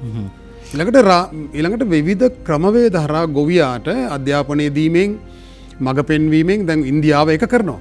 දැන් උදාහරණයක් විදිහට දැන් ගෙවතු ඉන්දියාවෙත් කියුබා වගේ රටක් ගත්තත් තමන්ගේ එළවලු අවස්ථාවෙන් 40% විතර ගෙවත්තෙන් ලබා ගන්න. ඒක ඉතා හොඳ දෙයක් ආහාර සුරක්ෂිතතාවය පැත්තෙන්. හරි. එතකොට එළවලු වෙළඳ පොළට ඉදිරිපත් කරන නිෂ්පාදකයන්ට සිද්ධ වෙනවා උපදෙස් දෙන්න ඕන මඟ පෙන්වන්න ඕන එළවලු නිෂ්පාදනයේ යම් ප්‍රමාණයකට අඩු කරමින් ධාන්‍ය නිෂ්පාදනයට වැඩිපුර යොමු වෙන්න. දැන් ඉන්දියාව ඒක කරනවා. ඉන්දියාවේ අපේ වගේ නෙමෙයි ඉන්දියාවේ අගමැතිවරයා තමයි තමන්ගේ ධාන්‍ය නිෂ්පාදනය නිවේදනය කරන්නේ. ඒක ඒ තරම් බලවත් උතුම් දේශපාලන ක්‍රියාවලියක්. මේ ලංකාවෙත් එහෙම වුණු විශේෂයෙන්ම අත්‍යවශ්‍ය කියලා බොහෝ දේවල් නිෂ්පාදනය කරන්න පටන් ගත්තා. මුං කවපි කුරක්කන් තලවැනි දේවල් නිෂ්පාදනය කරන්න පොඩි තීන්දුව ගත්තා. ඒවට ජනතාව ඒක ජනගත කරා. අපි දැක්ක මිනිස්සු යම් ප්‍රමාණයක වවලා තියෙනවා. දැන් ඒවා මිලදී ගැනීමේ ක්‍රියාවලියේ සම්බන්ධව රජය කොහොමද අවධානය ලක් කරන්න කියන කාරණේයි දැන් අපිට ඉතුරුලා තියෙනවා. ඔබතුමා ඒක පිළිගන්නවා. ඔබතුමා ඔය කියන එක කොහෙද ඔබතුමාට කොහෙන් හරි ඇහෙන්නද මන් දන්නේ නැහැ. හැබැයි අපේ අදත් මේ දනුත් ඔය සමහර ඒජී මහතුරු ගොවියට බයිනවා. තමුසලා ඔය එක එක හේන්වල වවලා දැන් අලියා ආපුවන් පස්සේ ඊට පස්සේ අලියා ගැහුවයි කියලා අපෙන් ඉල්ලනවාද වන් දීලා දෙනවද කියලා. එහෙම දැනුවත්ව දිරිමත් කරන්න මෙච්චර ඉලක්කයක් කවුපි මෙච්චරයි මුංගට මෙච්චරයි කියලා ඉලිමත් සලස්මක් නැහැ කියලා නැහැ. තාම නැහැ. එහෙම එකක් තියෙනවා කියලා නම් පෙන්වන්න කියලා අපි කියනවා ඒ කුසකාරණ දෙපාර්තමේන්තුවේ මහතුරුන්ට. එහෙම එකක් නෑ මේ රටේ. එතකොට දැන් මේ එළවලු ගොවියා අමාරු වැටෙන්නේ මේ කියන ගෘහස්ත සැපයුමට අතිරික්තයක් එන්න පුළුවන් ඉස්සරහට එක හරියි. එතකොට තමන්ගේ ගෙවත්තෙන් ආහාර අවශ්‍යතාවෙන් යම් ප්‍රමාණයක් සපුරා ගැනීම හොඳ දෙයක්. එතකොට අර කියන මේ බෝච්චි ගෝව හරි මොනහරි ඒවා කණ්ඩ මෝනක දේවල් කියලා නෑ. අපේ ගෙවතු ආශ්‍රිත එළවලු වර්ග තියෙනවා. ඔය කියන වසවිස ගහලා හදන එළවලු වර්ග නැතුව එළවලු ලයිස්තුවක් හදුවොත් 30-40ක් තියෙනවා. ගම ආශ්‍රිතව වසවිස ගහන්න නැති ගෙවත් ආශ්‍රිතව හදාගන්න පුළුවන් එළවලු. ඒතර මිනිස්සු ඒව කණ්ඩ පුරුදු වෙන එක හොඳයි. එතකොට අර කියන එළවලු වෙළඳපොළ වැටෙනවා. එතකොට ඒ වගාව අතාරින්න ඕන. එතකොට ඒ ගොවියා යොමු කරන්න ඕන ලූණු වවන්න වෙන්න පුළුවන්. අල වවන්න වෙන්න පුළුවන්. බතල මඤ්ඤොක්ක වෙනත් අල වර්ග වෙන්න පුළුවන්. දාන්න වෙන්න පුළුවන්. ඒතර ඒක එක කන්නකින් කරන්න පුළුවන් හැරවුමක්. ඒක ගොවියට තනියෙන් කරන්න බෑ. ඒක රාජ්‍යයක් මැදිහත් වෙන්න ඕන ඒකට. ඒකට ආධෛර්යමත් කිරීම කරන්න ඕන එක පැත්තකින් අනිත් පැත්තෙන් දිරිමත් කිරීම කරන්න ඕන. ඒකට මූල්‍යමය වෙන්න පුළුවන්, ණය දීම වෙන්න පුළුවන්, බීජ දීම වෙන්න පුළුවන්, උපදෙස් වෙන්න පුළුවන්, දැනුමත් අධ්‍යාපනයේ සියල්ල. සුමිත් මහත්තයා එතකොට දැන් අපි මෙතුමා ගාවට යන්න ඉඩ දෙන්න. දැන් අපිට එනවා දැන් එතකොට මේ කෙන ආකාරයෙන් නව වෙළඳපොළක් මුණ ගැහෙනවා අපිට. ඒ කියන්නේ දැන් ආපහු ගත්තාම පරණ වෙළඳපොළ ආකෘතිය සහ ඒ වෙළඳපොළම නෙවෙයි අපට අලුත් වෙළඳපොළක් මුණ ගැහෙනවා. ඒ කියන්නේ ශ්‍රී ලාංකේය දේශීය පදනම් කර වෙළඳපොළ. සුමිත් මහත්මයා එම වෙළඳපොළ අභියෝගය ජය ගැනීමේදී නැවත අපිට අභියෝගයක් වෙන්නේ නැද්ද මේ පවතින ඔය කියන සමාගම්වල සහ අනිකුත් වෙළඳපොළ තත්වයන් බලපාන්නේ නැද්ද? ඒ ප්‍රචාරණය, ඒ ප්‍රමිතිය කිරීම ඒ මොනවා තිබ්බත් උදාහරණයක් ගත්තොත් වී අස්වැන්නෙන් රාජ්‍ය මැදිහත් වීම නිසා මං අධ්‍යයනයක් කරලා තියෙන 1965 ඉඳලාම ලංකාවේ වී නිෂ්පාදනය ගැන. එතනදී රාජ්‍ය මැදිහත් වැඩිපුරම 70-77 කාලෙත් රිවී ඇලොයි මණ්ඩලය අරගෙන ඉන්නේ සමස්ත නිෂ්පාදනය 105යි. හැබැයි මේ සමස්ත නිෂ්පාදනය 105 ගන්න තුල අස්වැන්න කැපෙන කාලයේ මේක ගැනීම තුල පෞද්ගලිකාංශය ඒක නිසා පාලනය වෙනවා. මිල පාලනය වෙනවා. ඒක නිසා මේක ක්‍රමවේදයක් ඇති වෙනවා. මිලක් නියම වෙනවා. ඒක පාලනය කළ හැකි වෙනවා. මම මේ කිව්වේ සමස්ත නිෂ්පාදනයේ රජය විසින් අරගෙන මේක පාලනය කළ යුතු වෙන්නේ නැහැ. හැබැයි අතිරික්ත නිෂ්පාදනයේ සහ නිෂ්පාදන කන්නවලට රජයේ මැදිහත් වීම තුල මේක පාලනය වෙනවා. එතකොට රජය විශාල වශයෙන් මැදිහත් වෙලා ගන්න හදනකොට ඊට වැඩි මිලකට සමහරට පෞද්ගලිකාංශයට ගන්න වෙනවා. එහෙම තමයි මේක පාලනය වෙලා තියෙන්නේ. එදා කාලෙත් පාලනය වුණේ එහෙමයි. දැන් නිෂ්පාදනය කරන භාණ්ඩවල හැබැයි අද ප්‍රශ්න වෙලා තියෙන්නේ දැන් අද වෙනකොට තක්කලි ගාන බහැලා. අපි දන්නවා තක්කලි ගොවියෝ මේ මාතලේ දිස්ත්‍රික්කයේ වහ කාපු කාල තිබුණා. හැබැයි හැමදාමත් මේ එක කාලෙට ආයෙ රුපියල් 240 රුපියල් 300ට ආයෙ යනවා තක්කලි. රුපියල් 10ට විකුණ ගන්න බැරුව තක්කලි යනවා. හැබැයි අර 240ට යන එක දකින්නකින්ද අර රුපියල් 10ට විකුණලා පාඩු ලොප් එක කරලා නැවත තක්කලි හදනවා. හදලා ආයි ළඟ සයිකල් එනකොට ආයෙ රුපියල් 10ට 12ට බහිනවා. ඒතර මේ සයිකල් එක අද විතරක් වෙච්ච එකක් නෙමෙයි නේ. මේක හැමදාම මේ චක්‍රය දැකලා දෙනවා. මේකට මැදිහත් වෙන්න රජය තියෙන්න ඕනේ. ඒකට තමයි කෘෂිකර්ම දෙපාර්තමේන්තුව තියෙන්නේ. පසු අස්වැන්න තාක්ෂණය තියෙන්නේ. අද ලෝකයේ සන්ඩ්‍රයි ටොමැටෝස් කිව්වම මේ අවුවේ වේලලා ගන්න තක්කලි වලට විශාල වෙළඳපොළක් තියෙනවා. හැබැයි අපේ රටේ කොහෙවත් අවුවෙන් වේලන්න අපේ මිනිස්සුන්ට කියලා තියෙනවද? ඒක එකතු කරන්න, ඒක ටින් කරන්න, ඒක පිකල් හදන්න, ඒක කොහොත් කියලා නැහැ. හැබැයි ලෝක වෙළඳපොළේ එහෙම මාකට් එකක් තියෙනවා. හැබැයි එහෙමයක් අපේ කියලා නැහැ. ඉන්දියාවේ මම අද පත්තරයක දැක්කා ඉන්දියාවේ ගොවියට මේ කාලය තුල සන්ඩ්‍රයි ටොමැටෝ හදන්න කේරළයේ විශාල වශයෙන් රජය මැදිහත් වෙලා තියෙනවා. එතකොට දැන් ඒ රජය මැදිහත් වෙනවා. දැන් රජය මම කියන්නේ එතකොට විශ්වවිද්‍යාල සහ රටේ ආහාරය සම්බන්ධ උගතුන්ගේ වියතුන්ගේ කාර්යභාරයකුත් නැද්ද? පරීක්ෂණාගාර තියෙනවා, පරීක්ෂණ පැවැත්වීමේ අවශ්‍යතාවයක් තියෙනවා. ඒවා ක්‍රියාත්මක වෙලා ඒක තමයි මම සමාවෙන්න ඇමතුමකට යන්න දෙන්න. අයබෝන ඔබතුමන්ට ආයුබෝවන්. ඔව් අපි කැමතියි නම දැනගන්න. ඔබතුමා කොයි පළාතද? මම විමලසිරි ඇඹිලිපිටියෙන් කතා කරන්නේ. ඔව් විමලසිරි මහත්මයා කතා කරමු. මම පදවි අපේ ගම පදවියේ පරමද වච්චි ඔය පුල්මුඩේ පාරේ. එතකොට එහෙ ඉස්සර යුද්ධේ තිබුණා. ඒ කාලේ අපේ අම්මලා තාත්තලා එකතු වෙලා හේන් කොටලා කුඹුරු අස්සද්දලා ඔක්කොම කරලා තිබුණා. තෝරංකුලේ මේ කුසල මුරුක්කුවේ. අක්කර 10ක් 12ක් අපිට තිබුණා. ඔබතුමාගේ ප්‍රශ්නය යොමු කරන්න. දැන් මම ඒක තමයි මේ ප්‍රශ්නේ ඉදිරිපත් කරන්නේ. අපිට ඒක තිබිච්ච කුඹුරු අහිමි වුණානේ. දැන් අපිට ඒක කුඹුරු දැන් පොරොස්ටෙන් මේවා ගහලා අපිට දැන් යන්න දෙන්නේ නැහැ. ඒතර අම්මයි තාත්තයි දෙන්නම නැහැ. අපේ පවුලේ පිරිමි 4 දෙනායි පිරිමි 4 දෙනාටම එකම ලියක් දක්වත් නැහැ. දැන් මම ඇඹිලි පිටියේ ඉන්නවා. දැන් මට මේ මෙතන තියෙන්නේ පර්චස් 20ක් විතර 40ක් විතර මෙතන තියෙන්නේ. ඒකත් මන් නියරවල් කපර කොටලා ලියදි දාලා මිරිස් වගා කරලා තියෙනවා මේ ටැප් එකේ ඉන්න වතුරේ. ඉතින් අපිට කුඹුරු කරන්න ආසයි. නමුත් මේ කුඹුරු කරන්න අපිට අවස්ථාවක් නැහැ. කුඹුරු නැහැනේ. අපිට රජයෙන්වත් එහෙම සහනයක් දෙන්නව නම් ඊටම හොඳයිනේ මේ අපි වගේ දුප්පත් අහිංසක කුඹුරු වැඩ කරන්න ආස මිනිස්සු. ඔව් බොහොම ස්තුතියි ඔබතුමාගේ ප්‍රශ්නය අපිට පැහැදිලි. අපි මේ පිළිබඳව සලකා බලමු. දැන් ගොවිතැන් කරන්න කැමති අය ඉන්නවා. ඒ අයට ඉඩම් අයිති පිළිබඳ ප්‍රශ්නයක් තියෙනවා. මට අවස්ථාව දෙන්න වසන්ත බණ්ඩාර මහත්මයා. දැන් අපි එකක් තමයි දැන් මේකෙන් ප්‍රශ්න එකක් තමයි ගොවියාගේ ඉඩම් අයිතිය පිළිබඳ ප්‍රශ්න. ගොවියාගේ දැන් මේ සම්බන්ධව ප්‍රතිපත්තිමය වශයෙන් රටේ කිසිම ස්ථාවරයක් තිබුණේ නැහැ. ඉඩම් ප්‍රතිසංස්කරණය පිළිබඳ මේවට පනත් තිබුණා, කොමිෂන් සභා පත් කරලා තිබුණා. ඊට පස්සේ මිනිසුන්ට ඉඩම් ඔප්පු දීමේ වැඩසටහන් තිබුණා. දැන් ඒකට දැන් මේ ගොවීන්ට තමන්ගේ නිෂ්පාදන විතරක් නෙවෙයි නිෂ්පාදනයට පිටිපස්සේ තියෙන විශේෂයෙන් ණය පහසුකම්, වෙනත් පහසුකම්, ඒවා ගබඩා කිරීමේ ඒ වගේ දැනුම, තාක්ෂණය, මූල්‍ය පහසුකම් මේ සමස්ත ක්‍රියාවලිය ඒකාබද්ධ වෙලා නැති ස්වරූපයක් ලංකාවේ තිබුණා ඇත්තටම. දැන් ඒක කොහොමද අපි හදාගන්නේ? දැන් අපි දැක්ක යම් සහන දැන් ඔබතුමා පිළිගන්නවා ඇති, එකඟ වෙනවා ඇති මේ ගෝඨාභය ජනාධිපතිතුමා පත් වෙච්ච කාල සීමාව, කෙටි කාල සීමාව තුළ යම් හොඳ තත්ත්වයන් අපි දැක්කා. දකින්න පුළුවන්කම තිබුණා. බොහෝ දෙනෙක් කියන්නේ නෑ එහෙම තිබුණ නෑ කියන කණ්ඩායමකුත් තිබුණා. නමුත් අපි බොහෝ දෙනෙක් විශ්වාස කරනවා යම් හැරවුම් තිබුණා. ගම්බිරි සම්බන්ධව ගත්ත තීන්දුව ඔබතුමාම වර්ග සාකච්ඡා කීපදෙම කිව්වා ඒව හොඳ තීන්දුව. ප්‍රතිඅපනයනය සම්බන්ධව. ඒකට දැන් ආනයනය සීමා කරන්න යන කතාව, ආනයනය සීමා කිරීම, අපනයනය වැඩි කිරීම සඳහා ක්‍රියාමාර්ග ගැනීම. ඊට සාපේක්ෂව මේ අනිත් මේ විශ්වවිද්‍යාල, පරීක්ෂණාගාර, අනිත් ආයතන, අමාත්‍යාංශ, මැති ඇමතිවරුන් පවා ඔක්කොම එක්වෙන්න බෑ මේ ගමනට. දැන් මේ අභියෝගයේ විශාලත්වය කොප්පණද ඇත්තටම. දැන් මේක අපි තේරුම් ගන්න ඕනේ. රට හදමු කියනවා, ගොඩනගමු කියනවා. මේකේ විශාලත්වය අපි තේරුම් ගන්න නැහැ. ඒ කොහොමද අපි මේක තේරුම් ගන්නේ? ඔව් ඇත්තටම ගමගේ මැතිතුමා අපිට අලුතෙන් ඉගෙන ගන්නවට වඩා තියෙන්නේ ඉතිහාසයට ගිහිල්ලා ඉගෙන ගන්න. අපි බොහෝ දේ හොඳට කරපු જાතියක්. බොහෝ අපි 70 දශකයේ ගත්තොත් එහෙම මෙතනින් අදහස් වෙන්නේ නැහැ මේ ආපහු 70 දශකයට යන්න කියලා නෙමෙයි. මේ පාර වරද්දන්න යටිකූට්ටු වැඩ කරන සමහර අය කියනවා දැන් ඔය කියන ආයතර සංවෘතාර්ථිකයට යන්නද? හාල් පොළු මිරිස් පොළු සිරිමාවගේ මැතිනි කාලේ යන්නද? අර ලේබලයක් අලවනවා. ඒ අලවන්නේ බීතිය ඇති කරන්න. ඒතර ආයෙ ගැන කතා කරන්නේ නැහැ නේ. එදා තිබූ හොඳ දේ අපි කතා කරන්න ඕනේ. එදා තිබුණු වී පර්යේෂණ ආයතන, කෘෂිකර්ම පර්යේෂණ ආයතන, බීජ ගොවිපළවල්, ඒ අයගේ බොහොම විශිෂ්ට විද්වතුන් හිටියා. අද මන් දන්නේ ඒ එදා හිටපු විද්වතුන්ගෙන් භාගයක් වටින අය අද ඉන්නවද කියලා මන් දන්නේ. ඒ පරිහානිය කොහොමද උනේ කියලා සමස්ත අධ්‍යාපන ක්‍රමය තුල, රාජ්‍ය සංස්කෘතිය තුළ මහජනයා මේ ආපු පරිහානියේ කොටසක් වෙන්න පුළුවන්. හැබැයි අපිට අලුතෙන් පටන් ගන්න නෙමෙයි තියෙන්නේ. ඉතිහාසයට ගිහිල්ලා එදා කරේ කොහොමද කියලා ඉගෙන ගන්න. එදා බීජ ගොවිපළ පද්ධතිය කොහොමද පවත්වාගෙන ගියේ? එදා පර්යේෂණ පද්ධතිය, ගොවිපළ පද්ධතිය කොහොමද පවත්වාගෙන ගියේ? මොනතරම් විශිෂ්ට දේවල් අපේ රටේ විද්වතුන් කළාද? අද කුසකරණ දෙපාර්තමේන්තුව අද මේ නිකන් කාර්යාලයක් බවට පත් වෙලා තියෙන්නේ කොහොමද?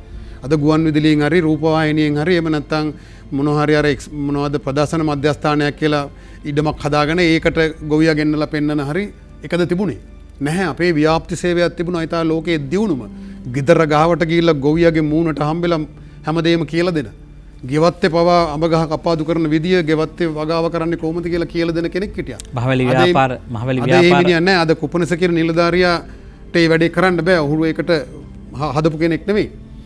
එතකොට මේ විනාශ කරපු දේ දෙස නැවත හැරී බලලා ඒ වැරදි ටික නිවැරදි කරත් අපිට ගොඩ එන්න බොහෝ මාවතක් තියෙනවා. මා කිව්වා අර මාක් ෆෙඩ් කියන ආයතනය, අලෙවි සංවර්ධන දෙපාර්තමේන්තුව.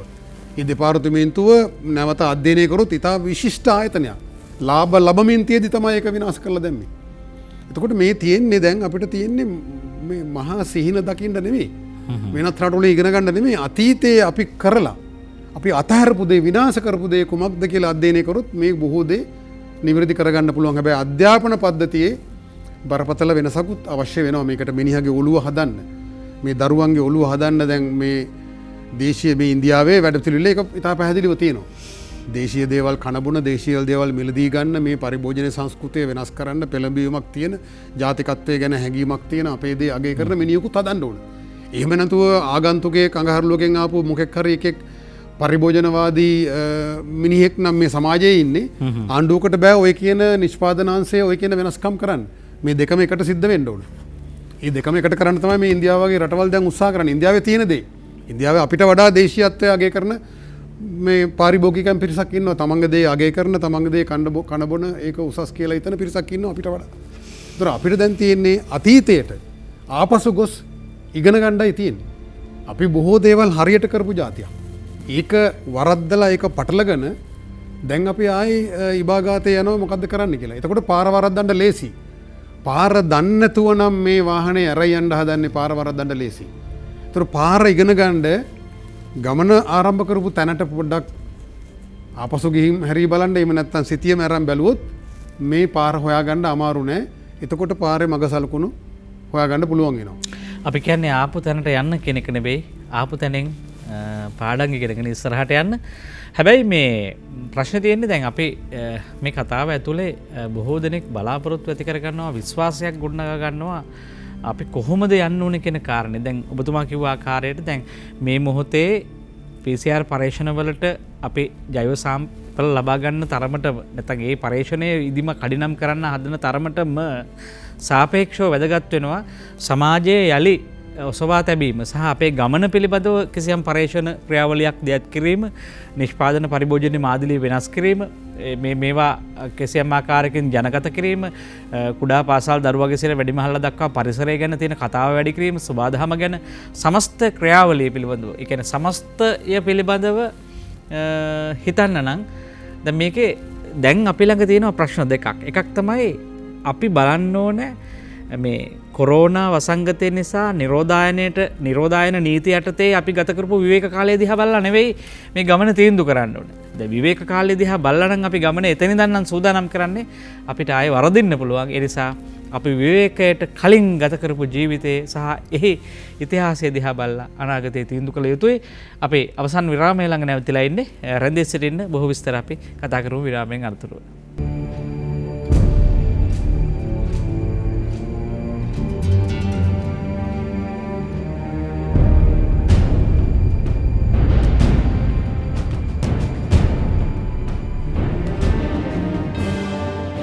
නින්නාද අසත්‍යයට එරෙහි සත්‍යයේ හොරාව. ඔබ නැවතත් නින්නාද සජීවී සංවාදයේ සමගයි මේ එක්වන්නේ. බලාපොරොත්තු සහගත කාලයකට දොර ඇරගන්න අපි හැමෝම බලාගෙන ඉන්නවා.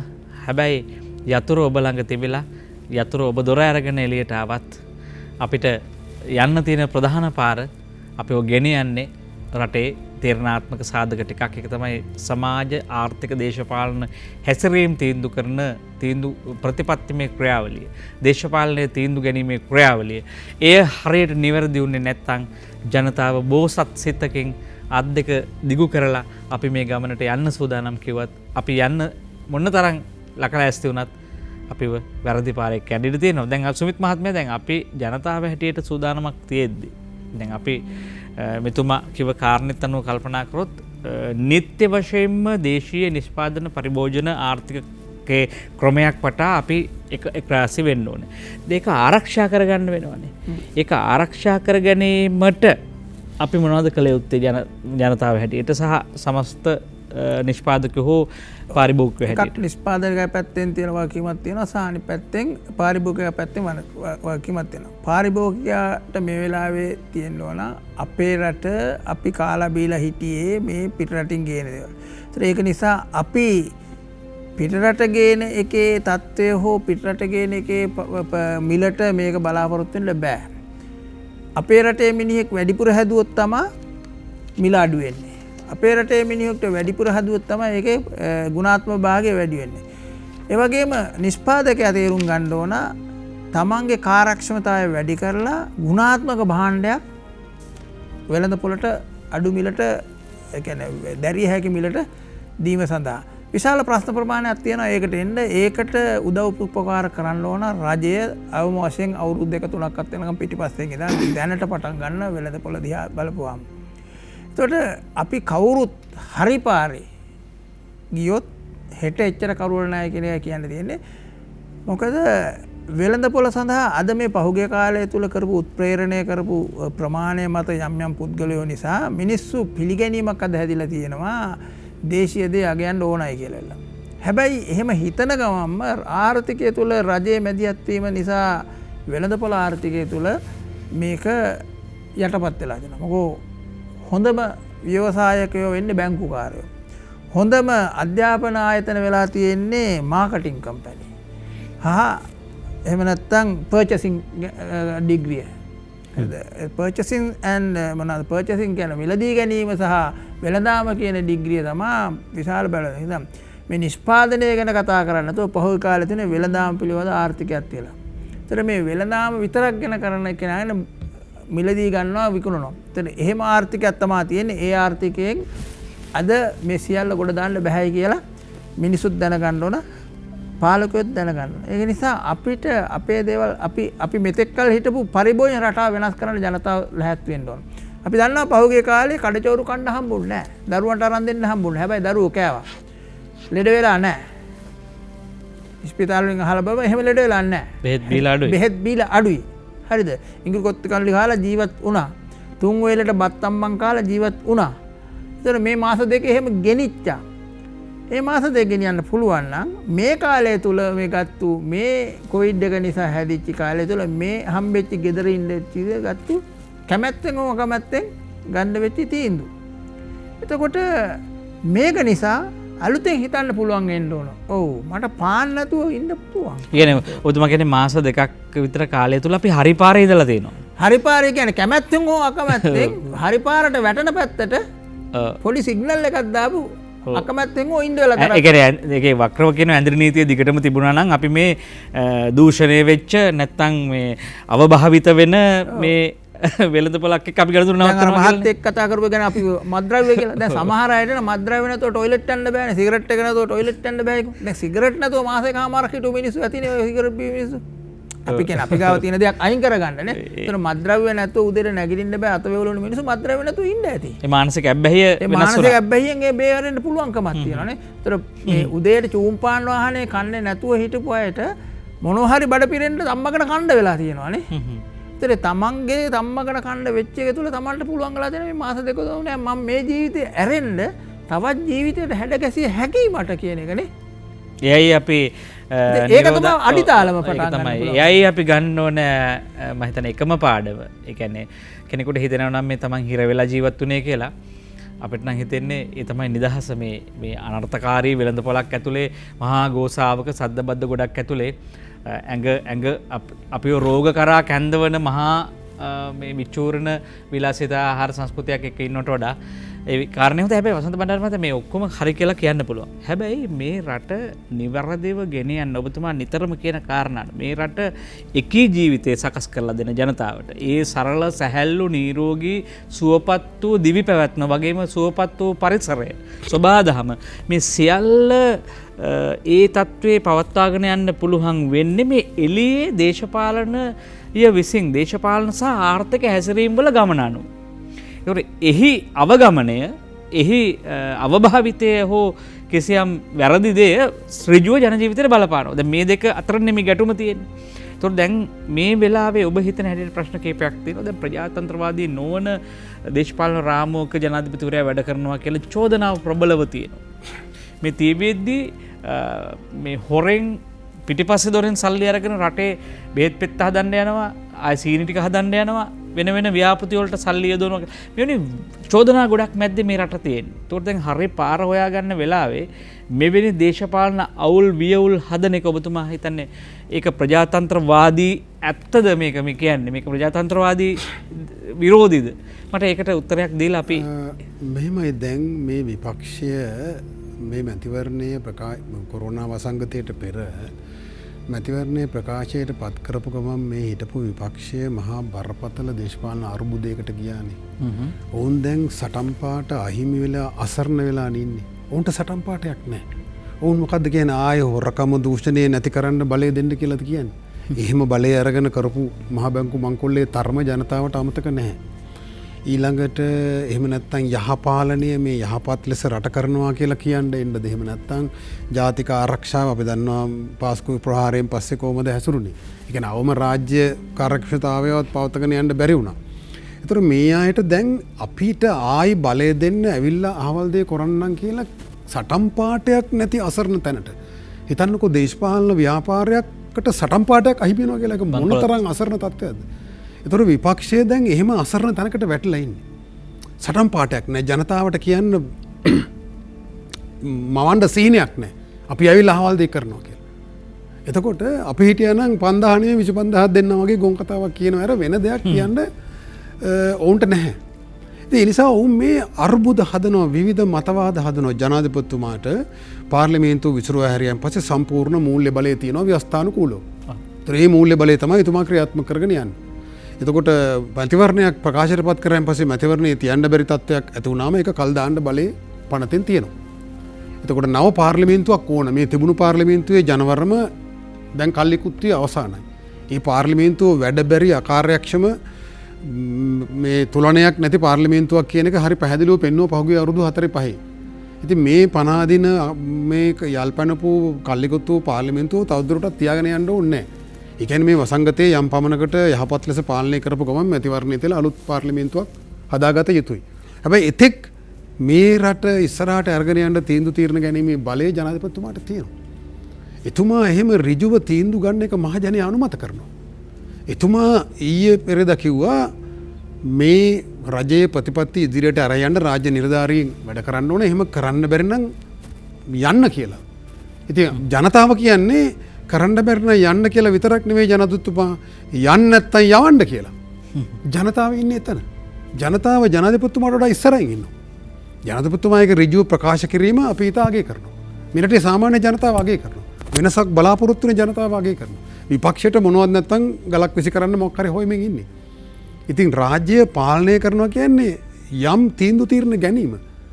මේක අර වල්බూరు නිදහස වගේ ඕනෑ නිලධාරියෙකුට ඕන දෙයක් කරන්න ඉඩ ඇරලා අර පාස්කු ප්‍රහාරයේදී පොලිස්පති ආරක්ෂක ලේකම්වරු වැඩ කරා වගේ කරන්න ඉඩ දීලා හරියන්නේ නැහැ. එහෙමනම් ජනාධිපති කෙනෙක් ඕනෙත් නැහැ. එහෙනම් මේ 69 ලක්ෂයක අපේක්ෂාව එක නෙමෙයි. 69 ලක්ෂයක අපේක්ෂාව තමයි එතුමා ඉටු කරන්නේ. මේ ඍජු තීන්දුව ගැනීම.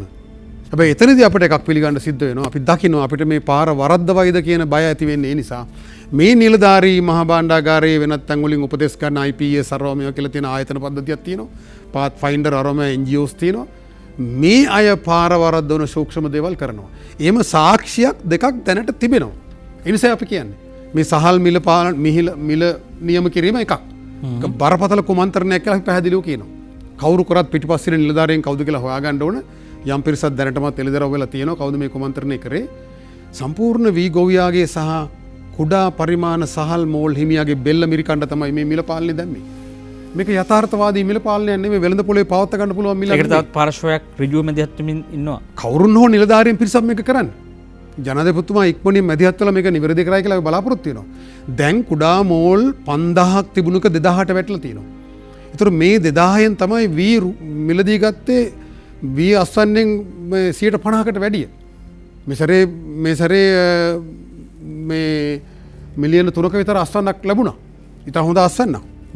රජයේ මිලදී ගත්තේ මේ සැරේ 102කට අඩු ප්‍රමාණයක් හමුදාව සහ වියාලි මණ්ඩලයේ. ඒ අඩුව පිරෙව්වේ ඒක අඩුවක් නෙමෙයි රජයේ සියල්ල මිලදී ගන්න අවශ්‍ය නැහැ. ඒක පිරෙව්වේ මේ කුඩා මෝල් හිමියෝ. එයා රුපියල් 50ට වී ගත්තා. ගොවියාගේ අපේක්ෂාව රුපියල් 50ක් අවම මිලක් වී වලට. දැන් මේ පනවල තියෙන හාල් මිල අනුව කිසි දවසක රුපියල් 50 ගෙවන්න බෑ. දැන් 50 ගෙවලා ගත්ත අර මෝල් හිමියා කඩා වැටෙනවා. එමිනියා ගැල හිර වෙනවා.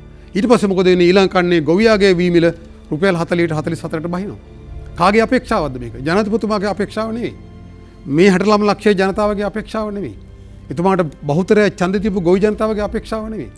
මේ නිලධාරීන් කීප දෙනෙක් හරි මොකෙක් හරි කීප දෙනෙක් මේ කුමන්ත්‍රණකාරී විදියට මේ මිල නියම කරා. මීට කලින් රුපියල් 110ට හාල් කෑවා. හාල් කිලෝ එකක් 8 දෙනෙක් කනවා.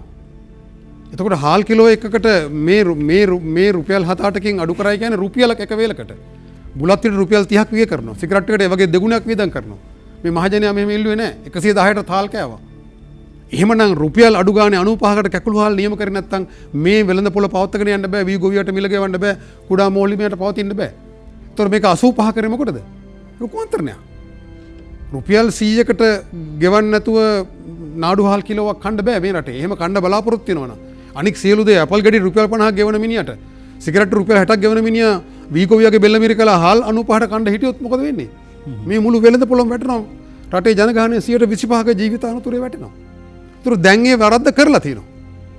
ජනාධිපතිතුමාගෙන් අපි ඉල්ලා සිටිනේ අපි දිගින් දිගට මේක ඉල්ලා සිටියා විවිධ ආකාරයට ලිපි ලියමින් විවිධ ආකාරයට මේ වැරද්ද කරපු කෙනා හොයලා ඒ වැරද්ද වහාම නිවැරදි කරන්න.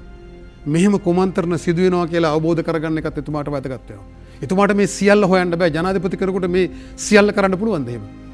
මේ විශ්වාසවන්ත නිලධාරීන්ට ඒව බාර දුන්නම මේවා ඇතුළේ ඉන්න කුමන්ත්‍රණකාරයෝ මේව අවුල් කරනවා. ඊළඟට ආනයන සීමා කරන්න ගැසට් එකක් ගහනවා. ඒ ගැසට් එකේ තියෙන කුණුහරුප.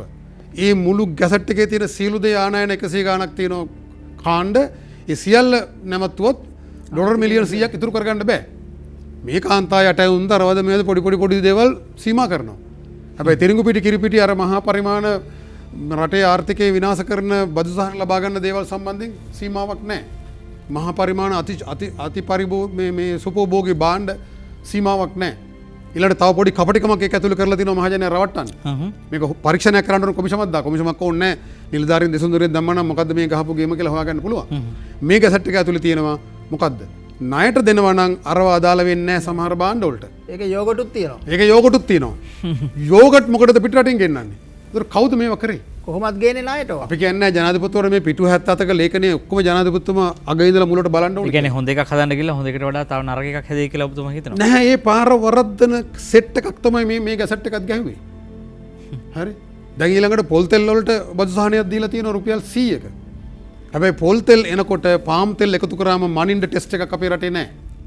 130ක් පාම් තෙල් දැම්මොත් එහෙම පොල් තෙල් වලට හොයාගන්න බෑ. දැන් ලෝක වෙළඳ පොලේ පාම් තෙල් මිල හොඳට වැටලා තියෙන්නේ.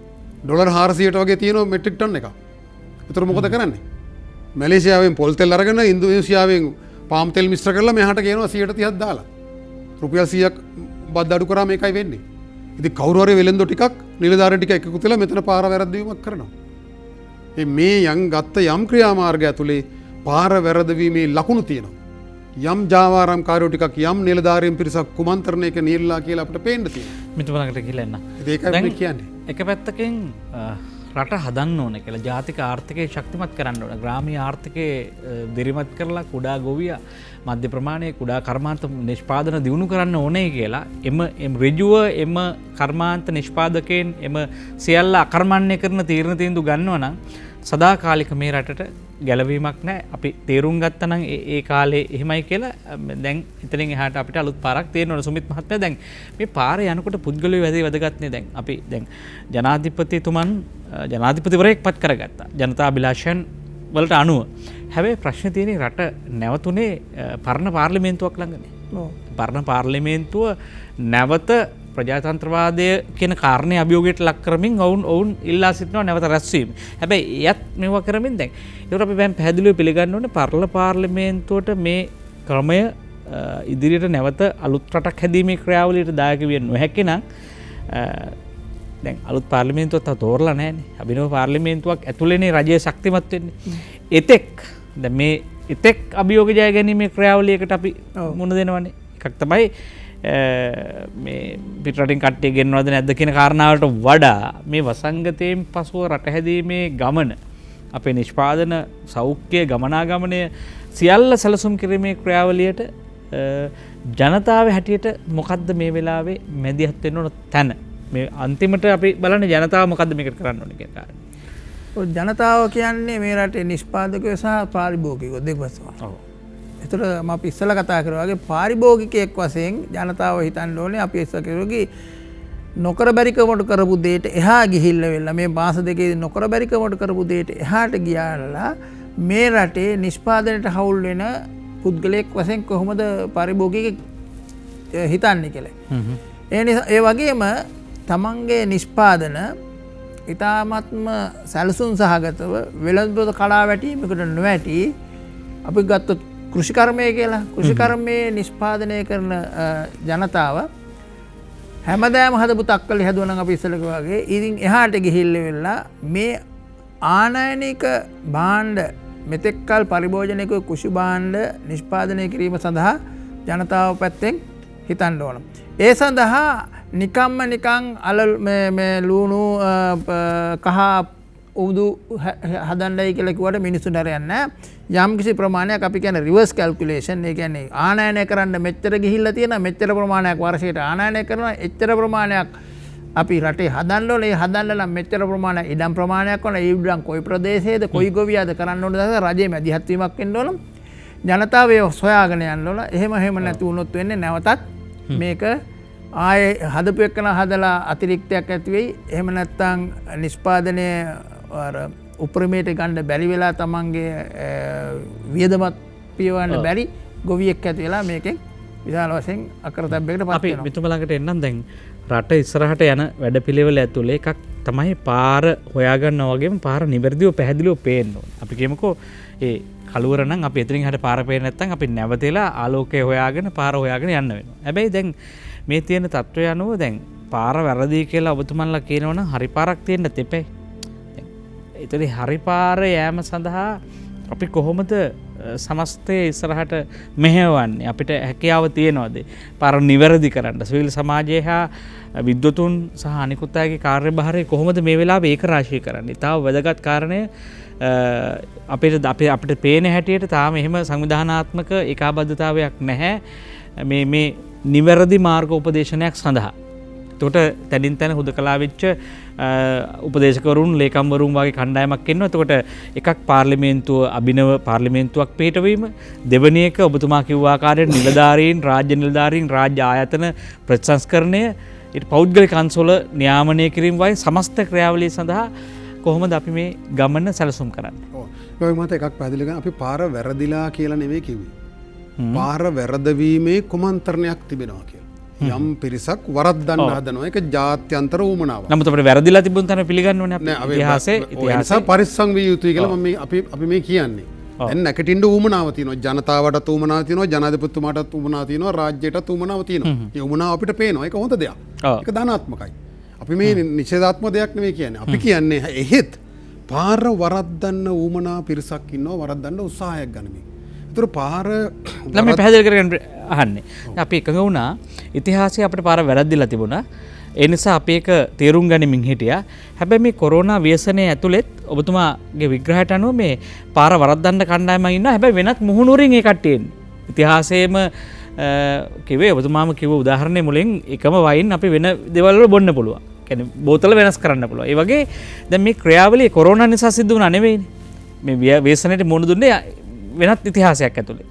දැන් මේක මේ විවේක කාලය ඇතුළත තුල මෙනෙහි කරගෙන මෙතනින් එහාට රට තල්ලු කිරීමේ අභියෝගයේ විශාලත්වය කොහොමද අපි ජය ගන්නේ? ඔව් අතරම අපි කියන්නේ දැන් අපි ආවේ වැරදි දිශාවකට තමයි. අපි තෝරලා තිබුණු ආර්ථික මොඩලය මෙම නාගරික ඉදිකිරීම මත පදනම් වෙච්ච යටිතල පහසුකම් ණය අරගෙන යටිතල පහසුකම් මත මේ පදනම් වෙච්ච පරිභෝජනයේ අධි පරිභෝජනයේ මත පදනම් වෙච්ච මේ මොඩල් එක වෙනුවට අතිබහුතර ජනතාවට ආර්ථික ඉඩ ප්‍රස්ථා ලැබෙන දේශීය නිෂ්පාදන ආර්ථිකයේ ශක්තිමත් වෙන ආනයන මත තියෙන පදනම් වෙන ඒ පරාදීනත්වය අවම කරන ආර්ථික මොඩලයක්.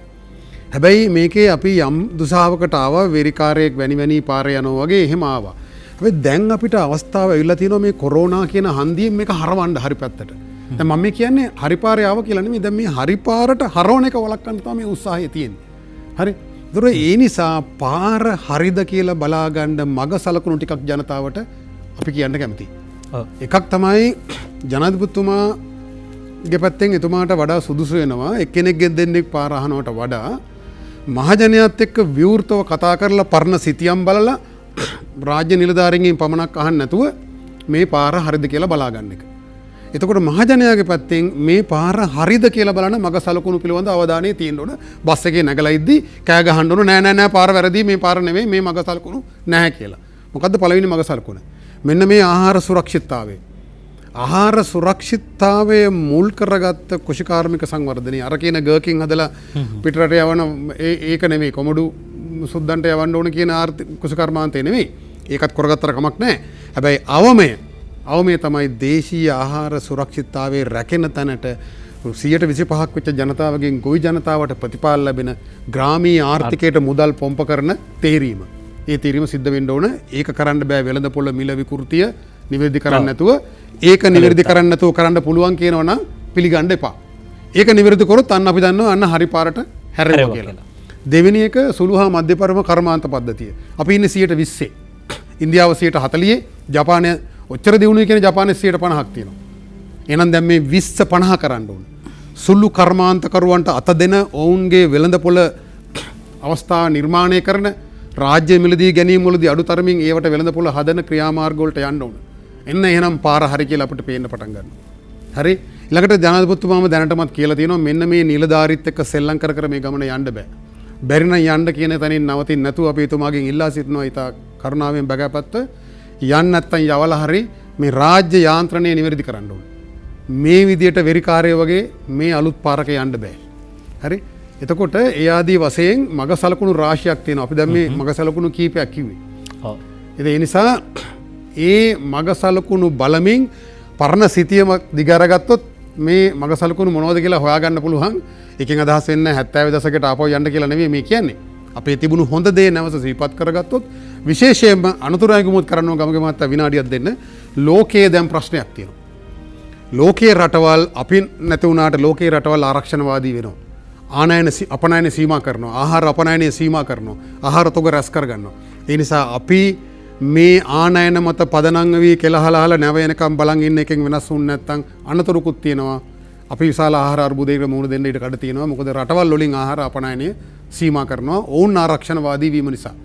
එතකොට ඒ නිසා ඒ අනතුරු ඇඟවීමත් නිසා ආහාර සුරක්ෂිතතාවයට මුල් තැන දීලා ඒ පදනම හැදීම කියන එකම තමයි නිවැරදි පාර තේරුවා කියන ප්‍රධාන ලක්ෂණය. එහෙනම් ඔබ සිහියෙන් ඉන්න හැමදේටම සිහියෙන් එළබගත් සිහියෙන් ඔබ ඉන්න ඔබට පාර වරදින බව තේරෙනවා නම් නිතරම අපි විමසිය යුතුයි අපි කොහේ සිට කොහෙට යනවද කියලා. යහපත් වූ රටක් නිර්මාණය කිරීමේ ඒ දේශපාලන සමාජ ආර්ථික වගකීම අපි හැමෝම අතට ගමු. ඒ සඳහා බලපෑම් කරමු. රජයේ ප්‍රතිපත්ති වෙනස් කිරීමට අපේ සංවේදීව මහා සවිඥානිකත්වයකින් ගනුදෙනු කරමු. කොරෝනාවෙන් පසු රටට පාර වරද්දයිද කියන එක පිළිබඳ අපි බොහොම අවධානයෙන් පසුවෙමු කියන දේ මතු කරමින් අපි ස්තුතිවන්ත වෙනවා දේශහිතයිෂී ජාතික ව්‍යාපාරයේ ප්‍රධාන ලේකම් වෛද්‍ය වසන්ත බණ්ඩාර මහත්මයා. එවැගේම මව්බිම ලංකා පදනමේ අධ්‍යක්ෂ වෛද්‍ය සුමිත් වනරච්චි මහත්මයා බෙහෙම ස්තුතියි ඔබ දෙපළට. ඇඳර නීති කාලයේ පවා මම හිතන්නේ සීමා බාධක පසු කරමින් අපි මේ සංවාදයේ පෝෂණය කරන්න ඔබතුමාලා පැමිණියා. තවදුරටත් අපි මේ සංවාදය දියුණු කරන්න ඔබතුමාලාගේ සහයෝගය බලාපොරොත්තු වෙනවා. හිතතුනේ නැවතත් අපේ ලබන සිකුරාදාත් හමු වන බලාපොරොත්තුවෙන් අදට සමුගන්නවා. ඔබට ජයග්‍රහයේ අනාගතයක් අපි ගෙල්ලන්න.